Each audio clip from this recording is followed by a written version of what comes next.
home to the mighty Mavericks, who had won 8 of 10, and the Grizzlies without Triple J, without JV. I still don't understand why they weren't playing, but they didn't. They didn't need him. They killed him. They absolutely killed him. Ja was terrific, but you know who else was terrific, Brett Norsworthy? The guy who was the second-round draft pick, the guy who plays on both sides of the floor, who shut down Luka Doncic 4 for 16. That's 25%. And the Grizzlies shot well. I mean, they killed him last night. That was pretty impressive, wasn't it? Without those two guys? It was, Dave. Win of the year in the Dillon Brooks game of his Grizzlies career, of his Grizzlies tenure. That's the one that hangs at the Grizzlies Louvre for the Dillon Brooks wing of the Grizzlies Louvre. I wonder where that's located. Is that downtown? Somewhere. Somewhere. If you want to get to it, it's going to be difficult to get down there today. I was just going to say, I had a great time driving home last night. It took about 2 hours. Yo. And it was very, very congested, but I had Grizzlies going, I had Cardinals going, I had Razorbacks, Arkansas State baseball going, and I mean just was going back and forth to all three. It was almost enjoyable. I mean, it really was. So normally it but takes a lot you of trucks. How long? 45 minutes? 47 minutes. 47 minutes, 2 hours, and it's all just to get across the bridge, right? That was everything. It took about an hour and 10 minutes of that just to get from East Memphis to clearing the bridge. Clear the bridge at West Memphis was clean sailing. I mean, it was normal pace, normal speed. That's the bottleneck. And there was a car, and I'm sure it ran out of gas, and we talked about that yesterday.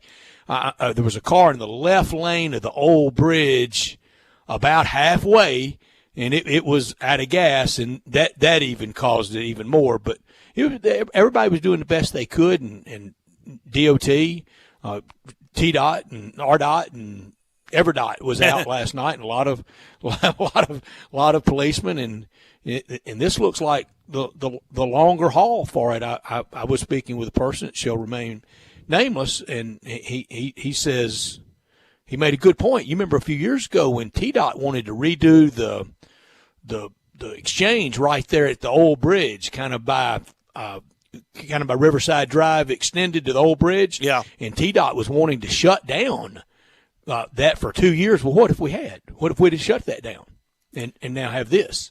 Oh. Because, again, no structural engineer am I, but that's not a crack. No, I've seen a picture of it now. Bad break. I've seen a picture, and that's a fracture. You know? Yeah. That's like a compound fracture where the thing sticks out of your leg. I mean, there's some distance there, and you can understand why they acted as quickly as they did once that was discovered. It freaked somebody out. And so now, I was going to sort of save this for not the top story of the day, but according to the Tennessee Department of Transportation, they're saying it could be months before the I-40 bridge is safe to reopen. Months. And not just because it's us, but because where it's located. I would say the same thing if it was St. Louis to Illinois. I would say the same thing. Try to think of somewhere else that's a major transportation, goods and services. I mean, think of the impact this is having on FedEx and delivery service. We've seen the stories on local news, really good stories done on local news on how it could impact emergency medical services. I wish Steve Cohen, 1st Congressional District, Arkansas, Rick Crawford, my state senator Keith Ingram, Mayor Strickland, the two governors. Keith Ingram, actually, I saw heard a cut from him last night on Channel 5, and basically he was saying maybe it's time for a third bridge.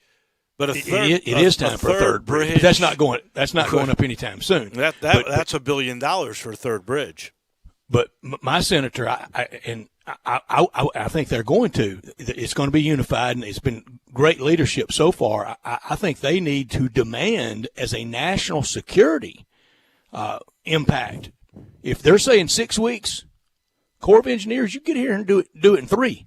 Well, You get in here and whatever you got to do, you start working double, triple time, and I think they will. And I agree. The third bridge has been bandied about a lot, and I thought it was going to get done in the 90s, early 21st century, especially when Trent Lott was majority leader of the United States Senate, with the boom of Tunica right. County, and kind of that way, and to take a little bit of the pressure off the two, kind of more of a.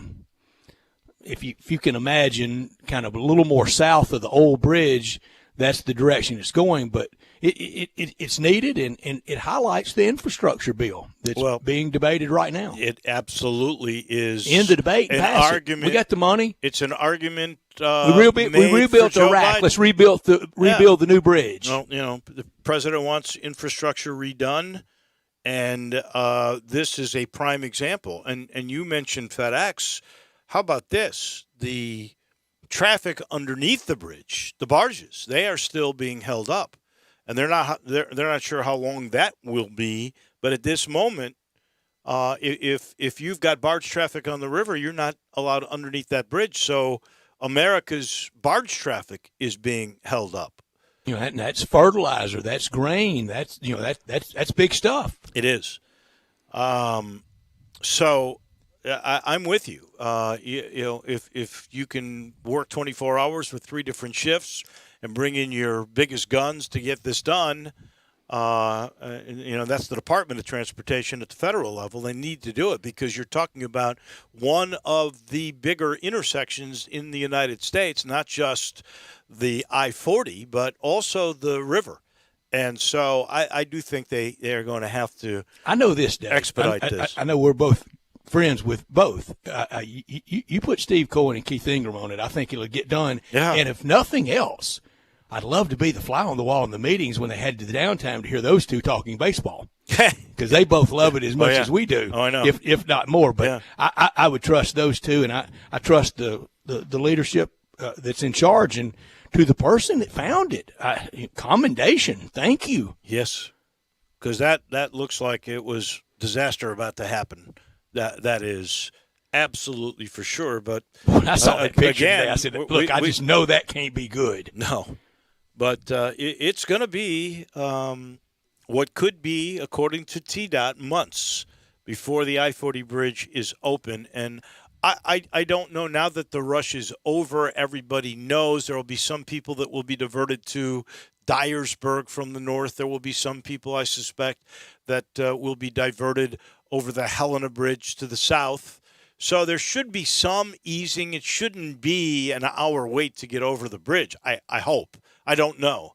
I came in, and we have a production manager in here, Zeke. I call him Big Zeke. And I was going to ask him, because he lives in Marion. So he uses that bridge every day, much like you sometimes do. And I was going to ask him today, what was it like in the morning? But he's not here. So maybe he gave up. I don't know. If anybody has had to encounter that bridge today, especially within the last 2 or 3 hours, it might be nice for you to text us on the First Bank text line. And we have a new number, and we made it simple because of people like me who can't remember that many numbers. But 901-360-8255, that's the First Bank phone line, has been forever. It is also now the First Bank text line. Same number as you would call, 901-360-8255. I'd love it for you to let us know if you've had to deal with crossing the river today and what it is like on the 55 bridge. We're busy. The NFL will release their schedule, but a lot of it's already been released. That comes tonight. We'll go to TJ, and we've already gotten the word on this one. And I must tip my cap to all of us, because and actually it may have been you. For what? Brett, because weeks ago we speculated, wait, don't you think the NFL will open with the Buccaneers and the Cowboys, the defending Super Bowl champs, against Dak Prescott coming back? And that's the first game you're going to get. Isn't that something? Easy. I don't need near the commendation as the person that found the crack. No, you don't. But get I'll that take much. it if you're handing them I'll out. give you that. I like that. We already had yesterday. Thank you, Dave. Bears and Rams. We now know who is delegated to go to London, and I'm sure their fans aren't happy, but that's going to be two the London Jets. games, neither at Wembley Stadium. Oh, really? I didn't Both know will that. be at Tottenham at the Hotspurs Stadium. Seats it's a little cozier. Why do you think they moved? I can't speculate. I think a little cozier, make the ticket demand a little harder. They're going to do it back-to-back weeks, and that makes sense. The NFL sends the whole staff over there that handles that, and they try to knock it out in 2 weeks. And I think Wembley just a little big. Maybe. It'll be the Jets in Atlanta in the first game. It'll be Miami and, of course, the team that will end up moving to London, most likely Jacksonville. The London Jags. Yeah. I still don't understand the total preoccupation with London. We can talk about that with TJ Reeves. He comes your way at 3:30. John Goen and Golf Picks. He's still in the lead. Nobody in any kind of commanding position yet. Dave. John wants to address something with you quickly today. Oh, really? Yeah. We got to work through this bagel you posted last week, don't we? What could we be talking about with a bagel? A bagel's a bagel. I didn't get any money. Zip. Yeah. Nothing. Yeah. Still in second place, though. Exactly. And if you win this week, you'd be in first. There's no question. Each You're not week it's dissuaded, worth are $1.5 million. Are you kidding me? You think every Bagel year for Dave last everybody week, goes Drew. through a little slump? I love it. Oh, I'm certain that you do. I'm still in fourth place, and my guy finished T3. That just goes to show you. This is why How I don't far worry. behind I am. I don't worry about. There's no sweat a on bagel Dave's a week. forehead at all. No. And then at 5:00, Drew Hill, who covers the Memphis Grizzlies for the Daily Memphian. He's going to join us at 5, and we'll talk about this win that keeps them at least on pace for what should be a showdown in Golden State in the new San Francisco. It's not so new anymore. It's been open a year, right? Chase Center, downtown. Yeah, so that could be the decider who gets Downtown 8 San and Francisco. who gets number 9. That's Sunday, right? That game. It's built into that. Yeah, I've got a good feeling that'll end up being, and that could end up being a national game, right? Oh, yeah. Because that'll have the most interesting storyline. And the Dubs are saying they like being the hunters again instead of the hunted. Well, I don't blame It's easy them to for say that. when you're talking about being in the play-in. Sure. I still say to you the play-in is terrific, but it still doesn't remedy all things. And, No, it doesn't. Porzingis did not play last night, and then Dave, there's some teams out of gas now. There's some teams that have hit flat empty. But it's hard to take to task a team that wins by almost 30 points last night, right? When they didn't play Triple J, who they have not played in a back-to-back either front or back end yet since he's returned. It was a great performance. It was, and they didn't play Valanciunas, who suddenly has a back issue. Oh, but he's okay to play tomorrow against Sacramento. So that was clearly just a rest. And some of the more fun things around sport are when they're unexpected. Nobody thought, and nobody really cared if the Grizzlies won or lost last night. And then they go out there and do that.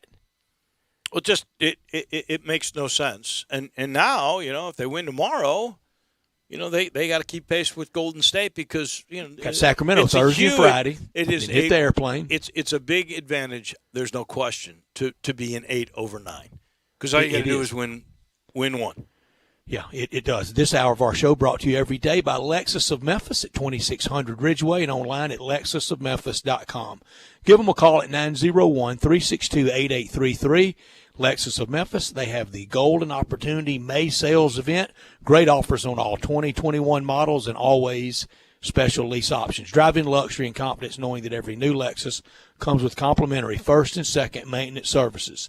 Stop by today at Lexus of Memphis at 2600 Ridgeway and put yourself in the driver's seat of an all-new 2021 flagship LS500, and you'll be looking and driving in style. Business has been great, and they thank you so much for it. They're online at lexusofmemphis.com. You can call them at 901-362-8833. And when you purchase a Lexus, you get top-of-the-line engineering and design, and that makes for the luxury driving experience. Experience amazing at Lexus of Memphis. Top story of the day. Well, that is the Grizz and their outstanding victory last night. And who would have thunk it when you were basically taking away this year's MVP? I think we had a consensus on that. Valanciunas at the last second for a sore back, which was, we don't really care. We don't think we're going to win this game. We're not going to play Triple J. So why should we make Valanciunas play? We'll save him for later in the week. And they come out and put on that kind of performance. I mean, a team that what did they lost 5 in a row to that team, I believe. Something like, I don't think they have beaten Luka Doncic head-to-head yet. That was the first time they had done that. And, again. Did you see my game John Conchar had? Career high, 16? Oh, yeah. And did you see what Josh did you see said that? about it? Did you see what telling Josh you said? all year. Thank you, Drew. Come on. Been telling you all year what a critical cog he is, Dave. Since you were so upfront with me about my bagel and John going to have words with me. John, can I just say? Dave, I was just passing on John. Okay. Don't insert me in it. Okay. Well, but so I'll wait for John on that. But I think as long as we're fessing up, I think really and truly it's time for you to make a full-out apology. For what? Apologizing for being the biggest John Conchar fan in town? No. Head of hashtag Team Conchar? I have to apologize for? Being the opposite. For old number 46, my favorite Grizz. I'm going to buy a jersey, and yes, I'm wearing it with no T-shirt on it, with guns and all this area right here showing. That's a good look, too, right in here. Making fun of very him. White, very pasty, being so little flab through sarcastic about him and lack of abilities and not only that, I'm getting a 46. I'm getting a 46 John Conchar jersey, no T-shirt on under it, and jean shorts. Well, jean shorts. I love it. We are on Facebook Live. And knee-high blue socks. We're on Zoom. Do the trifecta. Get yourself a John Conchar tattoo. Yeah, why not? If you're the president of the John Conchar fan club, you should already have one. You know that Drew would have done that. He's got Oriole and Raven stuff all over his body, for goodness sake. I mean, I think it's critical they don't hurt that you do that. I lost my place. Where are we? We're on top story of the day. I'm done. It my time it's yet? your turn. Okay. Let me take a breath. I lost my place. My top story, it was the win of the year for the Grizzlies, pounding the Mavs, but didn't get any help on the all-important out-of-town scoreboard. It's building this Sunday afternoon. It's not going to matter. It's coming down to Sunday. Winner will be the 8. The defeated team on Sunday, I think, could be a dangerous 9, regardless if it's Grizzlies or Dubs. Best the Grizzlies have played in a while last night. The game before that, the win over the Pelicans, it was a win, but it was ugly. That was a win that was a really style point, Nadia Comaneci 10, no doubt. Well, I don't have the numbers in front of me, but I would think this might have been the best the Grizzlies have shot all year. Think about it. It was torrid. I mean, they were, 51 or 52% from the field, holding Dallas to like 40%, 41%. And they hit 16 I think a good threes. Dallas team. Hit 16 threes in this game. This was, we know Rick Carlisle big time. One of the top shooting performances by the Grizzlies this year. So it truly did go a long way. Not top story of the day. Well, it goes back to, and we got a great picture on the First Bank text line at 901-360-8255. There is that picture we talked about with the crack in the bridge, on the I-40 bridge. This comes from Ron. I don't know how people do this, but they Photoshop really well. And he's got a picture of that crack we just talked about, which is like a fracture. It's not crack. There's separation. Yeah. And he's got on top of that, I don't know if you've seen this, but on top of that, he's got a little duct tape. Now that's clever. Duct tape for that? I don't know if it's going to fix this one. This is not where toothpaste and toilet paper comes in handy. This is we got to have real help here and some structural geniuses on the case. But on top of that, the Department of Transportation for the state of Tennessee says now it could be months for the I-40 bridge before it can safely reopen. This all going on while we now, because of the Colonial Pipeline hack, have perceived gas shortages. So to fill up gas for me today took about 30 minutes. No kidding. Waiting in line at the place I always go, right there at Clark Road and Mount Moriah. You couldn't get into the pump. There were 3 deep. It's panic buying. It's incredible. And then you know what else I found out today from our good friends at Family Leisure? There is most likely going to be a chlorine shortage. So we got gas shortages, chlorine shortages, and bridge closures. Did 2020, I thought it ended. What happened? I thought it was supposed to end and 2021 was going to turn everything around. Dave, we remember gas lines in the 70s. Oh, I do. Oh, I really do. This was a little like that. Not quite as bad, but a little bit like that. I mean, that was supply. This is panic. We have the supply here. Exactly. Just everybody, please chill out. We got plenty of gas here. I'm with you. Now, if you're in Charlotte, that's not the case. Yeah, the East is going to have it worse than us, for sure. Yeah, if you're in the Central Time Zone, everybody chill. My not top story, 2021 will start where 2020 ended in Super Bowl 55 at Raymond James Stadium, where the champs with Tom Brady, they will host the Star, the Bucs and the Cowboys, on September 9th, a Thursday night on NBC. Blockbuster ratings. You know it will be. I don't know what the college football game will be. Hadn't been scheduled yet on ESPN that night, but it'll be for the diehards. A lot of people will be watching Tom Brady against Dak Prescott, Al Michaels, Chris Collinsworth, Michelle Tafoya, that great team calling all the action, and our own TJ Reeves on the sideline for the Tampa Bay Buccaneers, world champions. And we're going to talk to him about our that guest in 6 minutes. Bit. Yeah. Can I add one other thing? It's a not top story, but it's a good story. Sure, Dave. Just so people know. We're a minute ahead. No worries. Starting tomorrow, Pfizer vaccines available for children, ages 12 to 15. So middle school, basically, and up now, it's safe for the vaccine.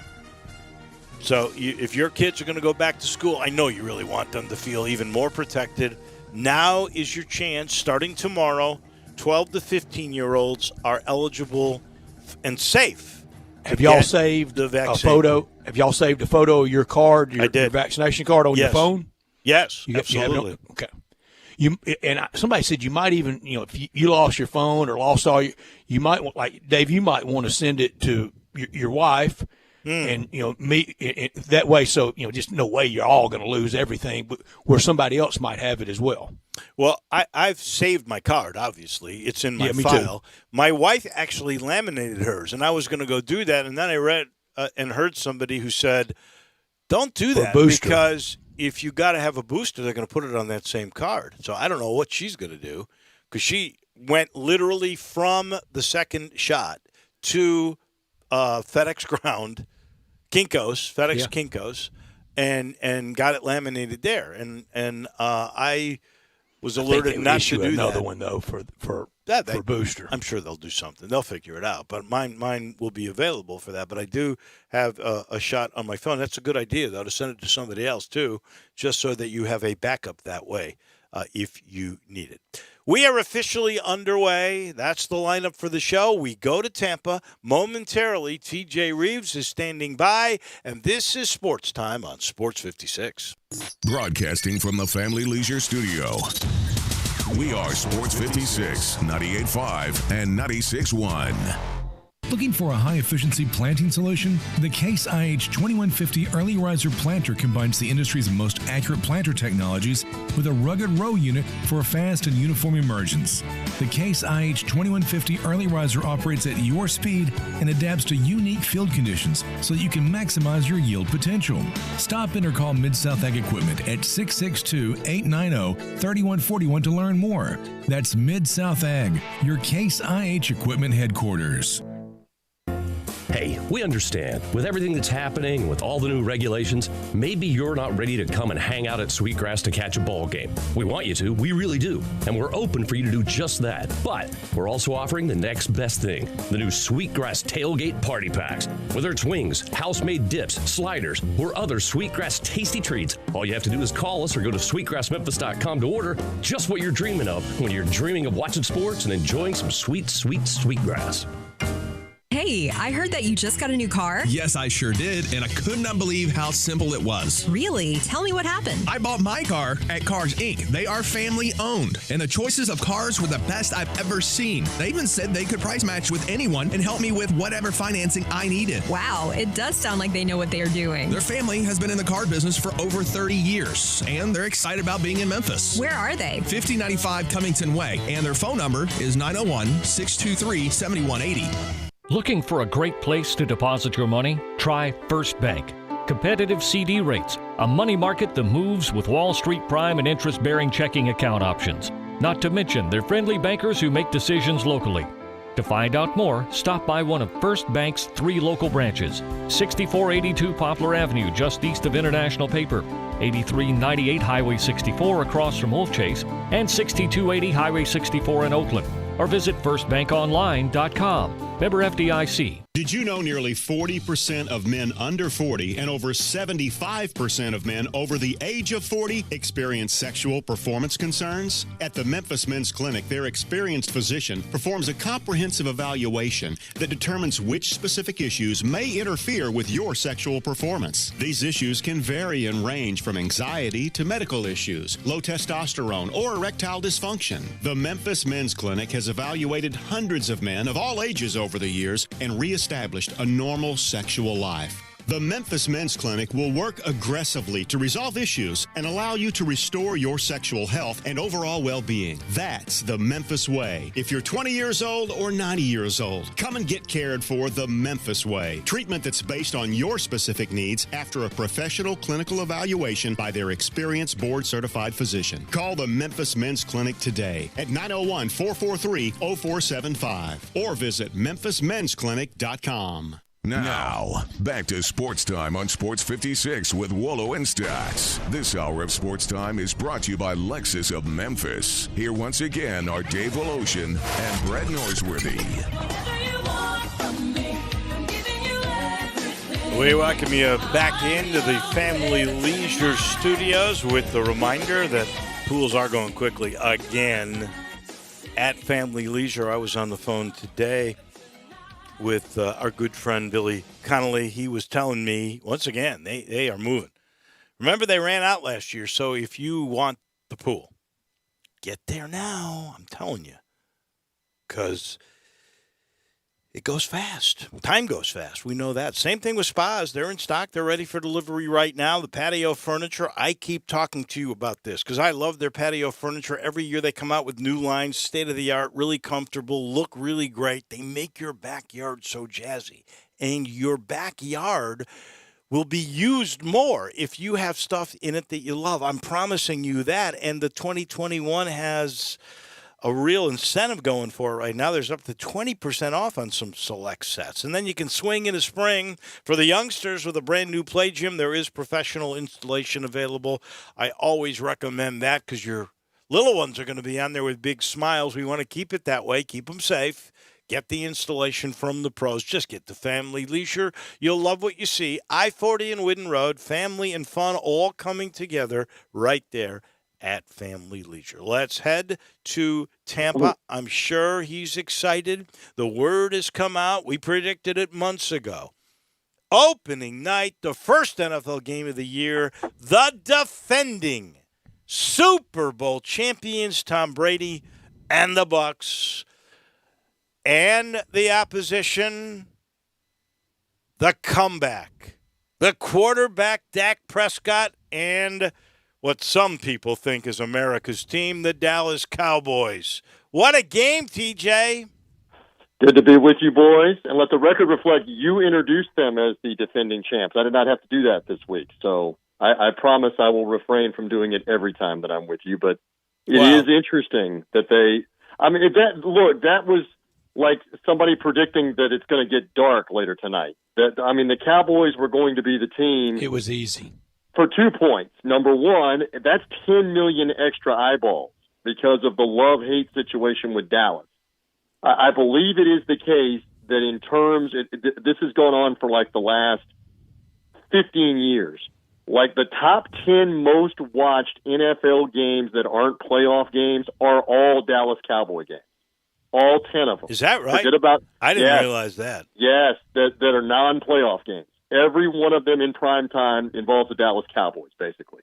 I mean, sometimes it involves obviously Brady and the Patriots, or maybe Peyton Manning and the Broncos playing them, and on in different matchups. But it's all. That is the love-hate team. So you knew when they were on the Buccaneers' home schedule that the strong likelihood was they were going to be the first opponent for that reason. But the other reason is you don't know if Dallas is going to be any good.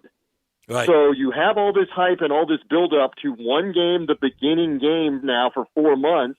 And if the Cowboys aren't very good by October or November, it doesn't matter. So that's what kind of led us to this point. And so it's very interesting that that's the first one. I know we're anxious to see the rest of them.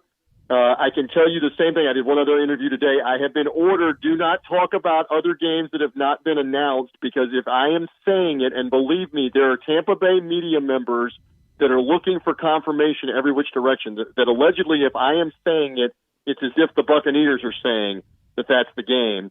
So we know about the Cowboy game officially. We obviously know that the Buccaneers are playing at the Patriots.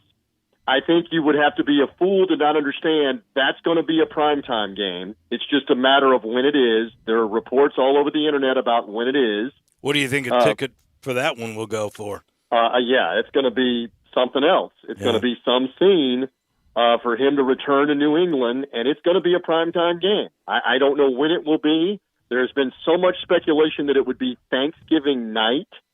But again, I don't know. I'm like everybody else. I sit back and wait until they release the list. I mean, we're in the time frame right now with about 4 hours before that schedule release that everybody in the Buccaneer building has been sworn to secrecy. They know, and they have different features that are ready to go on social media and an internet story and all of that. So they know. But just so you know, because I have much love for Wolo and Stats, I don't know. I have guesses, but I don't know when that Patriot game is. And there's a couple of more intriguing ones. They're probably going to have a national TV home game with the Buffalo Bills because of how good they were. I don't have that on authority, but that's just an educated guess. And there's probably going to be 4 or 5 primetime games set up for Brady and the Bucs, either home or away. So there you go. It's always fun. We know a couple of other games. We know the Bears and the Rams. I think that'll be is that the debut of Justin Fields? That's the Sunday night game. Yeah, right. That's the Sunday night game in the new LA stadium that's allegedly going to have at least some fans in it by September, because again, they played the whole year last year. Rams and Chargers, no fans, and they were supposed to have the Super Bowl in that stadium last year, but Tampa took its place, and now the game will be in L.A. next February in that stadium. By the way, Chicago did not have any fans, so that'll be the first time for the Rams and the Bears to play before any kind of crowd. Well, the Bears played road games, I would think, in a couple of places potentially, and the Rams certainly did. But for a home game for the Rams, they've not had it, and it's weird. I mean, New England, for example, didn't have any fans at any of their games the entire season. And now you've got a game that may come fairly early. I don't know with Brady and the Buccaneers. And you talk about tough ticket. I mean, that ticket, Brent, I know you sent me stats. You sent me the message too. That ticket may be the toughest regular season ticket in Buccaneer history for the Cowboy game on Thursday Night Football, when you're raising the Super Bowl banner, and the fact that for the first time you can have a full capacity stadium as we anticipate in September. That may be the toughest Buccaneer regular season ticket ever. ever. And everybody itching to get back out. Now, y'all have had Stanley Cup, and y'all have had World Series in that area, and you've had Super Bowls that didn't involve the Buccaneers, but last year with the Bucs was very different. Yeah, TJ, you talk about the embargo, and you probably were encouraged not to speak about other dates and things when I know you have it in front of you, but we don't want to get anybody in trouble, especially a friend like you. I am confirming to you right now on the airwaves, I don't know the schedule. They don't give it to me. Okay. I have not seen it. Now, That's I'm fine. reading all the stuff you guys are reading, but I don't have it. I'm convinced, though. And you don't want TJ, to I'm know. convinced by 7 o'clock. I'm convinced by 7 o'clock Central Time, everything's going to be out there before the big reveal show's on. Oh, yeah. Well, and the teams can actually, I believe, release on their own websites at a quarter till 7 Memphis time, quarter till 8 Eastern time, but the actual show will begin at the top of the hour, so then it will be out. And again, I expect that. What do you look at first? Road trips? I am looking. Okay, call me weak again. You guys have known me for a long time. I'm looking for cold weather games. Yeah, sure, I don't blame you. Outside, Philadelphia at Philadelphia, Washington at Washington. Those would be the two primary ones that I'm looking at. When are those? Are those December games? Yes. Up in the Northeast or not? That's what I'm curious. They're December and January. Let's hope not. I'm lying. I have Let's no hope idea. not. Let's hope not. And then there are games. He's got his hands on the Buccaneer schedule. Obviously, there are games that are very intriguing to find out. Okay, is there a Thanksgiving game, which the Buccaneers have not played a Thanksgiving game since 2006. My quick story behind that is I enjoyed the Thanksgiving buffet on a paper plate sitting next to Dan Reeves telling stories because he was there as part of the Cowboy game at the old Texas Stadium. And that was Tony Romo's first year where he had taken over for Drew Bledsoe with Terrell Owens. And the Buccaneers scored on the opening drive, drove down the field and scored on the opening drive, and then the Dallas Cowboys scored, I believe, 35 or 38 unanswered points and won the game 35 or 38 to 7. Was that the old Not a great Texas, Thanksgiving. old Texas Stadium or the Old Texas Stadium? Correct. And I've been in the new one. Yeah, I don't need to hear. You were in the new one with me. I don't need to hear any complaints about your Thanksgiving. Every other year, I get to spend Thanksgiving at Scott Field, Starkville, Mississippi, and love it. And love it. You and I spent. It wasn't a Thanksgiving, but it was a nice time at the Cotton Bowl in the new. Yes, with Stadium. Mr. Reeves Sr. Yeah, we sure did. That's correct. Thomas Reeves Sr. was there, and we got to all be there and be together just a few months before the madness began with COVID-19. Well, so I'm very grateful that you helped with that, and Brett, you helped with that, and Michael Conradi and the Cotton Bowl helped with that, and it was a great Christmas. That's a great crew. Well, we had three generations too, because your father, you and I, and Jacob Woloshin. So, yeah. We That was had really quite a a little fun moment there and took a photo and everything. And who knows if hopefully the Tigers can be back in a situation like that. But to be in the Cotton Bowl and all that was a lot of fun. Sure and was. TJ, how many dome games are you going to have? Okay, so there are several. Obviously, traditionally with the Saints and Falcons, always at the Dome, and we are playing Indianapolis in the 17th game at Lucas Oil Stadium. And here again, even if that one is in the wintertime, it's a retractable roof. They can close the roof. Right. So my question is, are you sure you're getting to travel this year? There's no word on that one way or the other, but the educated speculation is that we will be there in some form, some capacity for this year, because with the vaccine and with all of the advancements they have in testing and things such as that, we should be able to travel. Now, can we do what we've done in the past, where you travel with the team on the charter aircraft and stay at their hotel like you've done with the Tigers? Right. And, Brett, you've probably done on occasions, obviously, with Ole Miss and with travel. Don't know if we're going to be able to do that. That's more of a question, I'm sure, for when we get to preseason time, because keep in mind, we never had a preseason last year, and there are preseason road games where we would travel. So we'll wait and see what comes of that in 3 months or so, but the educated speculation is one way or another we will be at some of these road games. We'll see. TJ, Florida's been wide open, really was never locked down, and you can argue their numbers against the extreme lockdown in Florida shakes out pretty favorably in comparison to extreme lockdown. Never mind all that. Last night and tonight, the Yankees are in town, I think tomorrow as well, against the Rays. But the Rays can't have full attendance yet like the teams in Texas, can they? That's correct. It is the local authorities' decision and the Rays' decision together. And there's been some criticism down here as to why they did not open it up more for this week with the Yankees being here and the Mets come in on the interleague rotation. And the Mets haven't been here, I believe, for 3 or 4 years at least. And so it was a big, there's a New York flavor down here, a lot of retirees, et cetera. But I believe they are still at 9,000 capacity, which is all they're allowing through this week. And they were, I believe, going to hold to that through the end of the month, although they could change it. And again, you would have easily, if you had doubled that and allowed 50% capacity, which is 18,000, you would have easily sold 18,000 seats for the games this week. But they are again being Cardinals cautious. getting ready to go up.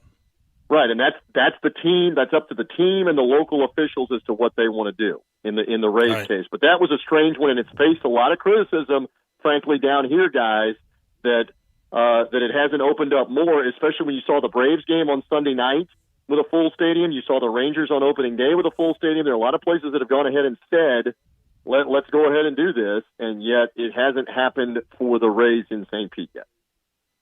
Have the Rays ever been a sellout for a season when they had great teams? I didn't think Never. So. Yeah. Never. Not even close.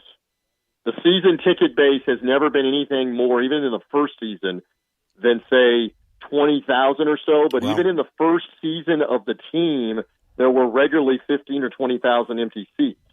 The biggest challenge, and we've been over this so many times, it's almost like I say it in my sleep, not only on your show but everywhere else. The biggest challenge is the divide of Tampa Bay, the body of water, between Hillsborough County, where Tampa is, where a lot of the younger demographic and a lot of the economically higher-end demographic is.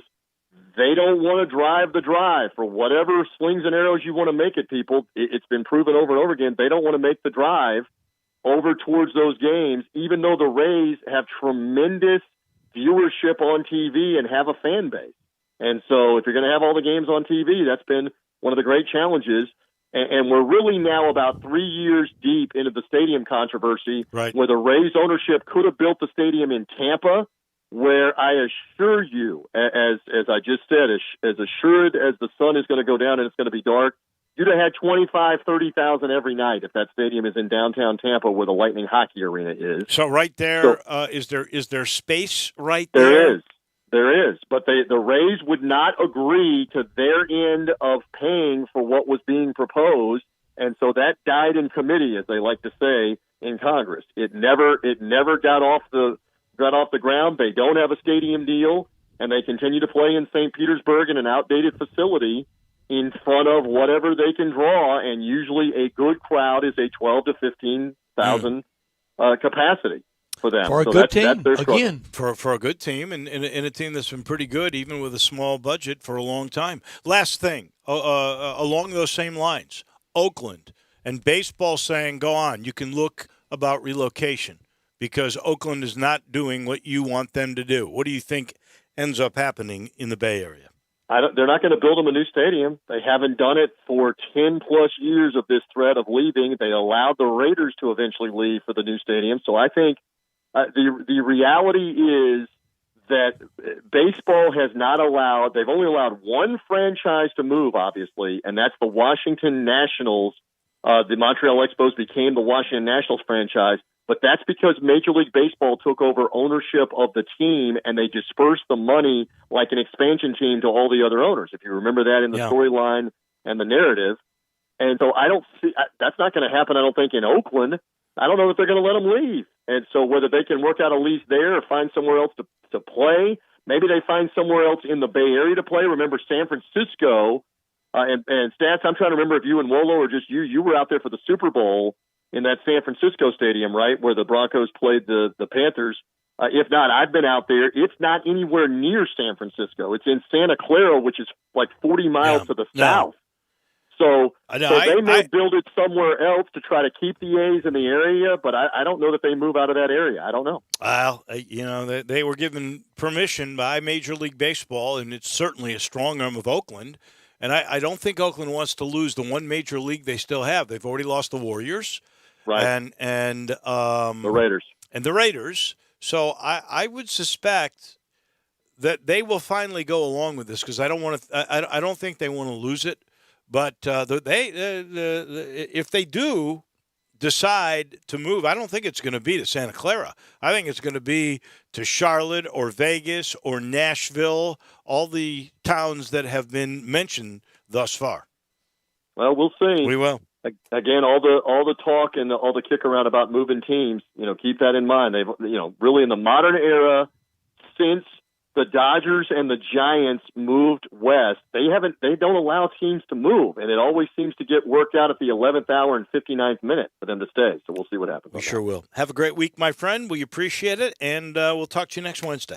Thank you, guys. Look forward to seeing what that schedule is or is not later on tonight. I always love being with you. Behave. See ya. Yeah, we shall. That is TJ Reeves. We are back in just a minute. We'll put a wrap on this very first hour on this gorgeous Wednesday of Sports Time on Sports 56. We are Sports 56 WHBQ. Listen to us daily on AM 560, 98.5 FM, and 96.1 FM. Hi, this is Lauren Choate with Choate's Air Conditioning, Heating, and Plumbing. Did you know Willis Carrier invented the modern air conditioning system in 1902? Since then, a lot has changed, but one thing that hasn't is being comfortable in your home. Choate's prides itself in creating the most comfort possible with each one of our customers' HVAC systems we install. We believe the best system on the market today is the Carrier Infinity System. This system has the ability to save up to 50% or more on your utilities compared to your existing HVAC system and is tailored to enhance your comfort with its state-of-the-art green speed technology. Right now, Carrier is offering up to 72 months, no interest financing, or rebates of up to $1,650 on a new Carrier Infinity system. Don't miss this limited time offer to have a more comfortable home and save money on your utility bills. Give us a call today at 347-8086 or visit us at choateshvac.com for more information. And remember, Choates, let our family serve your family. As physicians, we know that what we do now will affect the future for us all. The COVID-19 vaccine is now available. It's safe and very effective, and it's a great defense against coronavirus. But we still need to continue to mask up, socially distance, and get tested. Getting vaccinated will help us all get back to some semblance of normalcy. Let's get vaccinated and tell your friends and family to do the same. Memphis and Shelby County, get vaccinated. It's our best shot. If you're going on vacation, making a college campus visit, or if business takes you out of town, there's just no better place to board your dog than Barks and Recreation, 965 Ruddock Cove between Bud Davis Cadillac and the Blue Plate Cafe in East Memphis. Boarding, daycare, grooming, we have the best of everything at Barks. Indoor-outdoor kennels so your family member can go in and out as they please. Indoor and outdoor play areas. 4 walks a day, group play, and individual attention from the best staff in the Mid-South, which includes an overnight staff to ensure the safety and comfort of your pet 24 hours a day. All reasons to choose Barks and Recreation above all other boarding and daycare facilities. BarksDaycare.com or 509-0909. Check us out and make your reservations now at BarksDaycare.com. If your dog could speak, he'd say Barks. For years, I have talked to you about James Davis, the finest men's store in all of Memphis, the service, the selection, everything that goes with quality. And I've told you recently about the Stant Perfect Fit shirts. Well, now there's the Stant Perfect Fit pants. Absolutely amazing. Only 2 measurements fed into a computer, and all of a sudden, you've got the perfect fit pants. I'm talking everywhere. The leg, the seat, the bottom, all made to fit your body absolutely perfectly. And there's 80 different fabrics to choose from. You will find the right look, the right fit, almost instantaneously. They start at $162, but you will never find a better pair of pants than these at James Davis Men's Store. And the shirts are still there, and guess what? It's the only place in Memphis that you can find Stant. That's the James Davis Men's Store in the Laurelwood Shopping Center. Now, back to Sports Time on Sports 56 with Wolo and Stats. This hour of Sports Time is brought to you by Lexus of Memphis. Here once again are Dave Woloshin and Brett Norsworthy.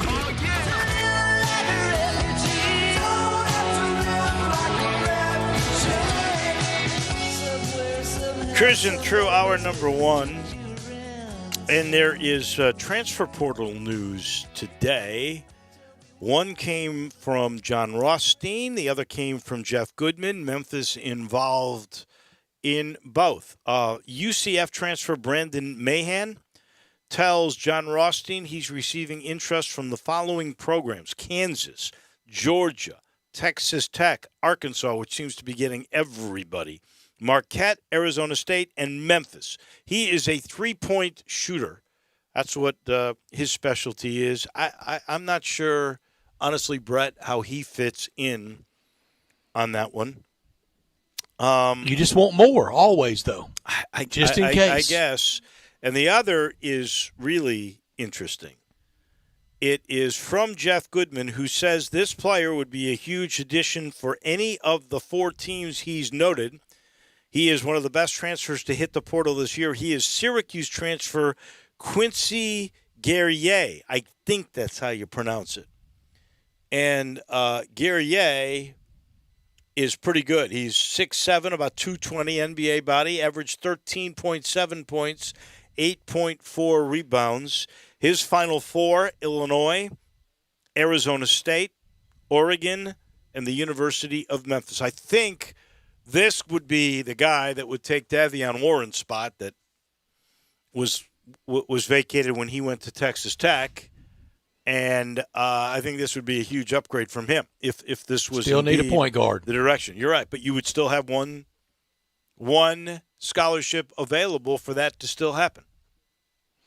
Yeah, and everybody thinks they're winning the portal, and David Cobb was part of a group at CBS that ranked portal, in their opinion, portal winners. Texas and Arkansas getting rave reviews there. I don't think Memphis was mentioned, but everybody thinks out with the old, in with the new, and we're good to go. Well, if you think about the portal, really Timberlake was a great grab. Now, if you got one of these guys, it might change. Warren was the other guy that did not. You did get one of the Timberlake Lawson. Was the crown jewel of the portal. He was the crown jewel for Memphis, for sure. Now Lawson with the other Lawson was big as well. Oh yeah. I think Jonathan Lawson from Oregon. Yeah, that's Jonathan. He was a good get too. I don't believe he was as heralded a get as say Timberlake was. But he showed he could play in college basketball. If you get Guerrier, that might be the top. I don't know. I wonder if anybody opening night next year of import, of national reputation, opening night will start 5 new guys from the portal. Well, it would be the newest one and done, right? Yeah. Now we're down to 15 out of 357 that have had no changes. Only 15 remain, and a couple of those won't make it to first day of school come August.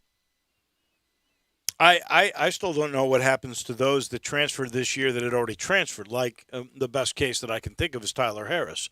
Does he get a waiver? And he's now a walk-on. So does that matter?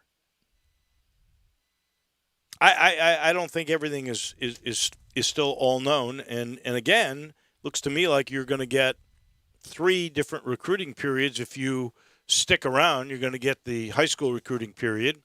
You're going to get a transfer portal recruiting period. And if you are not an NBA player but a really good player, you are going to end up being a grad recruiting portal guy. Because I think the grad student exception is still there. And we're not done. There will be people that might be at Memphis, might be at Arkansas, might be at UCLA, Duke. You name the place. Yeah. They think the guy's going to be there in August, and they're not going to be. And then what? The old switcheroo again. Well, and other things are going to change a lot of the way this all goes with the NIL, the name, image, and likeness. And in fact, there was a good story today about Mississippi State being the first company to hire another company to sort of help navigate what's going to happen. And it's Compass Sports. And I'm going to try to get That's somebody smart. on because I would really like to know how this is going to work, too. I mean, this goes from anything like Homer Skelton Hyundai, say, being your sponsor, or you making a recommendation on a social media thing that you can get paid for. And there's a lot of different ways that money's going to be coming in. I'd love to figure out all the different avenues that is going to take because it is going to change things for sure. This has not changed. You want to get a haircut and you want to look good, you go to Supercuts. It's that easy. 15 of them in Memphis. There were none 30 years ago. The Czech family came here, fell in love with the city, and started to open up these haircutting salons, and they are great. And you will look great when you go to these salons. But like a lot of businesses these days, I just saw Rob Check, the owner. I saw him over the weekend, and he was telling me they need 50 people. They are short of people. If you're looking for a job, go to supercuts.com. If you're looking for the nearest location, go to supercuts.com. If you want to learn more about that safe salon commitment, still in place with social distancing, spacing, sanitization at all of their salons, go to supercuts.com. And know this, when you walk out of supercuts.com or Supercuts, you're going to look good. I promise. Back in a minute. We will talk golf. I guess I'm going to get reprimanded or something from John Gowen from Timber Truss because he comes your way next.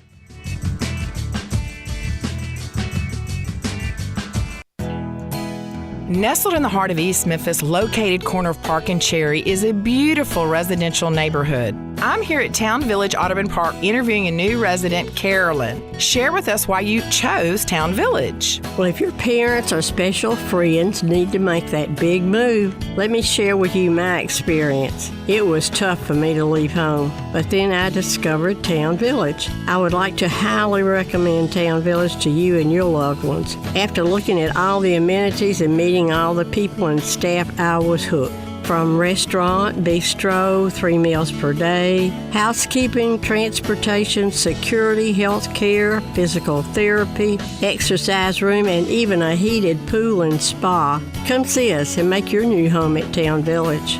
Visit us and call Daniel at Town Village Audubon Park at 901-374-7342. There's no place like home, Town Village. Golf enthusiast, looking for new golf greens? Got it. New and exciting Cypress View Golf and Recreation, just over the Mississippi River in Marion, Arkansas. Cypress View Golf and Recreation, absolutely gorgeous. Your first tee, you're looking at cypress trees a mile long in between a small lake. Give it your best shot. Feel like you're on vacation. Located just over the bridge at 303 Club Circle in Marion, Arkansas. It's the new semi-private pro golf club. Cypress View Golf and Recreation has a new golf pub with tons of new food items for breakfast and lunch.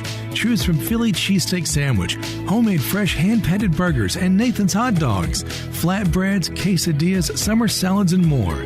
Take advantage of Cypress View Golf and Recreation's new membership for unlimited golf, 7 days a week, only $199 plus tax. Call Pro Mark today at 870-739-6305 at Cypress View Golf and Recreation. It's time, Memphis.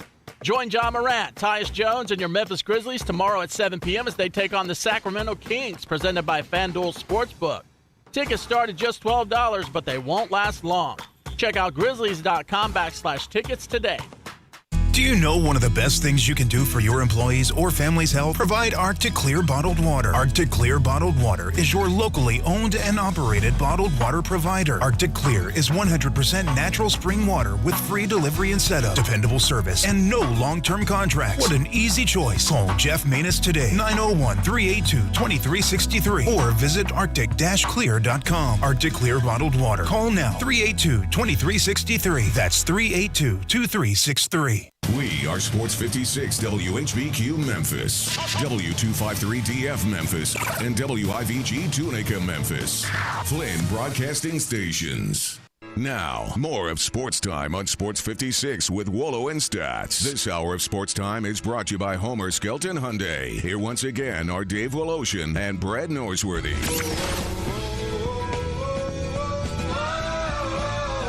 Welcome in on a glorious, I mean beautiful Wednesday afternoon. Your gang's all back in here together. Drew back. He's behind the glass. You know, in Forest City, the king, Forest City. That would be Brett Norsworthy. I am sitting in the Flynn Broadcasting Studios. John Gowen's going to join us here. Cracking the bridge didn't knock us off, did it? No. Cracking the bridge, though, is the story. The Tennessee Department of Transportation has just said that this could be months before that bridge is reopened. So be prepared to start using other methods of travel. Maybe go to Dyersburg if you're going north. Maybe if you're going to head south, maybe you want to go to Helena. Otherwise, be prepared for a little longer wait to get over the I-55 bridge. Thank goodness that is still open, that is for sure.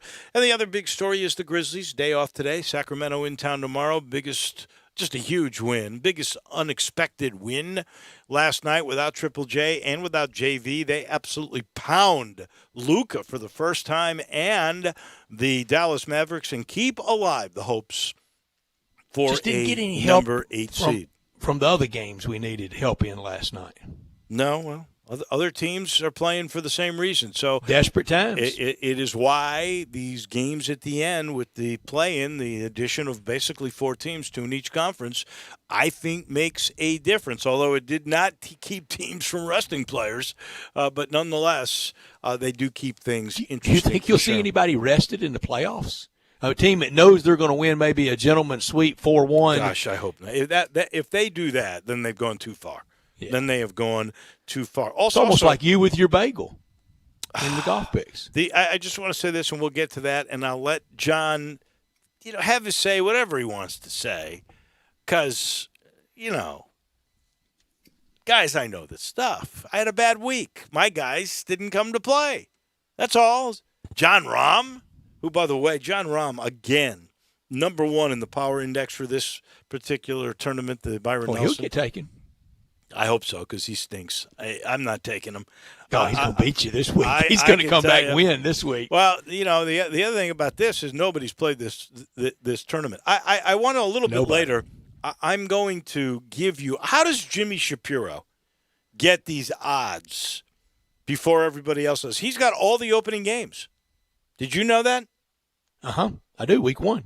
He's got all of week 1, so we're going to go over those a little bit later in the program. In the meantime, from Timber Trust, the owner of Timber Trust, we only go for the top notch. We only go for the powerful, the decision makers, who apparently has some word. We have words of advice for me, or you're going to chide me. You've gone bagel before, so what can you possibly share with me?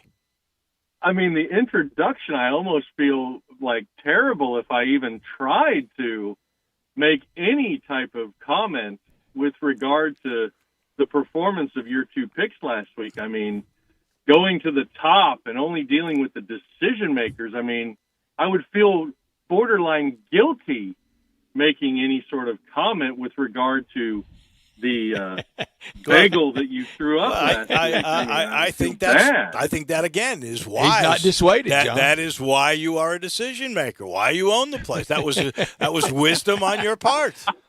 I think that was called sandbagging the guest.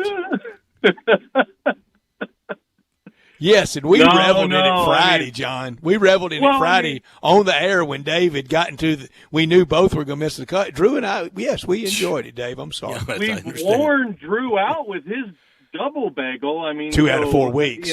2 out of 4, halfway, he's halfway there. I mean, but as you said, Dave, you know what? As good of a picker as you are, you're going to have weeks, right? That's right. And last week just happened to be your week. Yep. I am with you on that one. Again, and great know what, wisdom. You know what next week is? It's not just the PGA tournament, no longer Glory's last shot, but next week, double money and quad if that shock pick wins next week. What do we call this? It's no longer Glory's last shot because it's the second. Glory's second shot. That's what we call it, Glory's second shot. I like doubt the it. Glory's last shot, and John, maybe more for next week. It is more for next week, but I still don't know if I love the May PGA. But we'll do that next week. This week, an entirely new track, a new place for the tour, and I just wish go back to Las Colinas down there. I don't. I have a soft spot for Las Colinas. Me too, Dave. I played I've had fun there. I played there a couple of times, or I got to play there a couple of times. And I have too on one of the hottest days of my life. One was in their media tournament, which was a lot of fun. This is back in 1985, so it's a long time ago. And Byron Nelson was there. I mean, he helped to open up Las Colinas, period, and the Four Seasons Hotel that is there, and that beautiful track. And I don't know why. Maybe John, you have some insight because you're closer to the tour people than we are. Why did they decide to move that away from Las Colinas? Well, I think at least toward during, I guess, my time with the tour. I mean, there were just so many things. I really don't think the players ultimately wound up liking Las Colinas. I think that there was always issues with course conditions and other things that were just creating challenges with Las Colinas hosting that event. So they had looked for quite some time to try to move away from Las Colinas.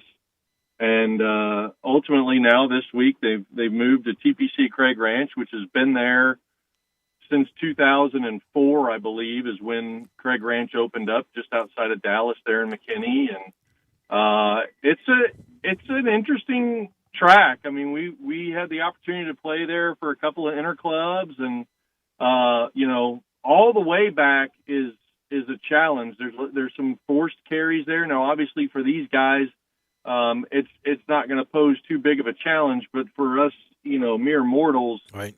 A lot of forced carries on this golf course in a couple of different spots, and really big greens, and so. But I mean, overall, I thought they did a good job with TPC Craig Ranch, and I think the layout will be challenging, and so it'll be interesting to see what the reaction of the players are. Kind of going to a place that I think realistically was going to be the landing spot for the Byron Nelson event once Byron did kind of pass on. Well, which course do you think is the better challenge for the pros? Well, Dave, I mean, I'll be honest. I've never had the opportunity to play at Las Colinas. Oh. I know that they have, done some work, done some renovation to that place in order to try to, keep the Byron Nelson event there. But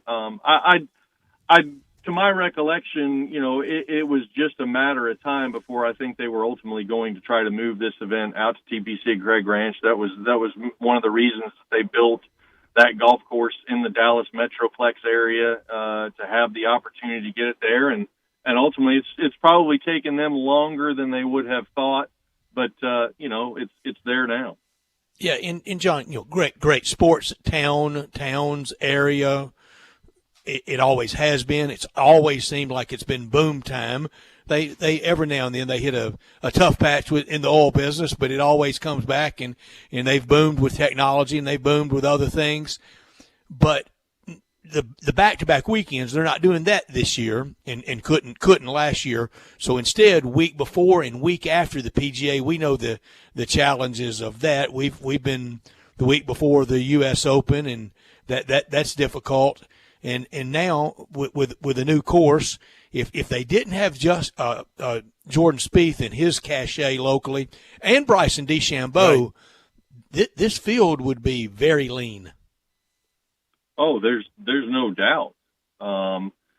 But we've talked about this, for some time now, and this is going to be the major issue with the tour moving forward, with the wraparound schedule and everything else. I mean, the challenges that they're going to face, the early start of the season being that, whatever it is, late September, early October kind of time frame, those have always kind of been what they have been. Las Vegas and other places have always been challenges to lure the better names and the bigger names to go play in these events, and they'll continue to have those challenges. But you know, as you ultimately get through now, what is, you know, the middle part of the season, you're getting close to, you know, kind of wrapping things up in a fairly rapid period of time. I mean, we really only have a few months left of the season,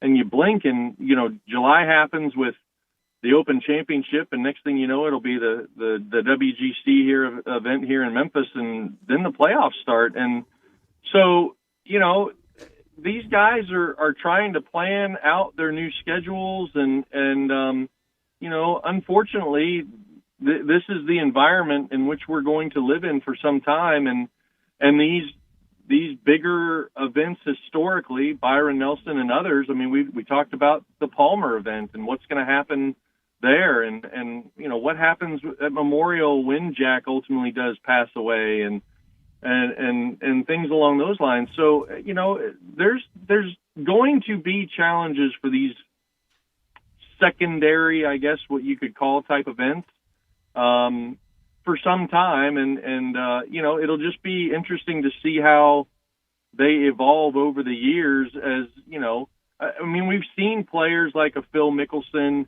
go from I don't play the week before to I'm always going to play the week before. Tiger clearly never, right? You know, he's got his game plan and he sticks to his game plan if he does come back. So it's just going to be a matter of how these bigger names, you know, are going to handle going into major events. Do they play the week before? Do they play, you know, 2 weeks before, and you know, in trying to get their game in shape for the next major?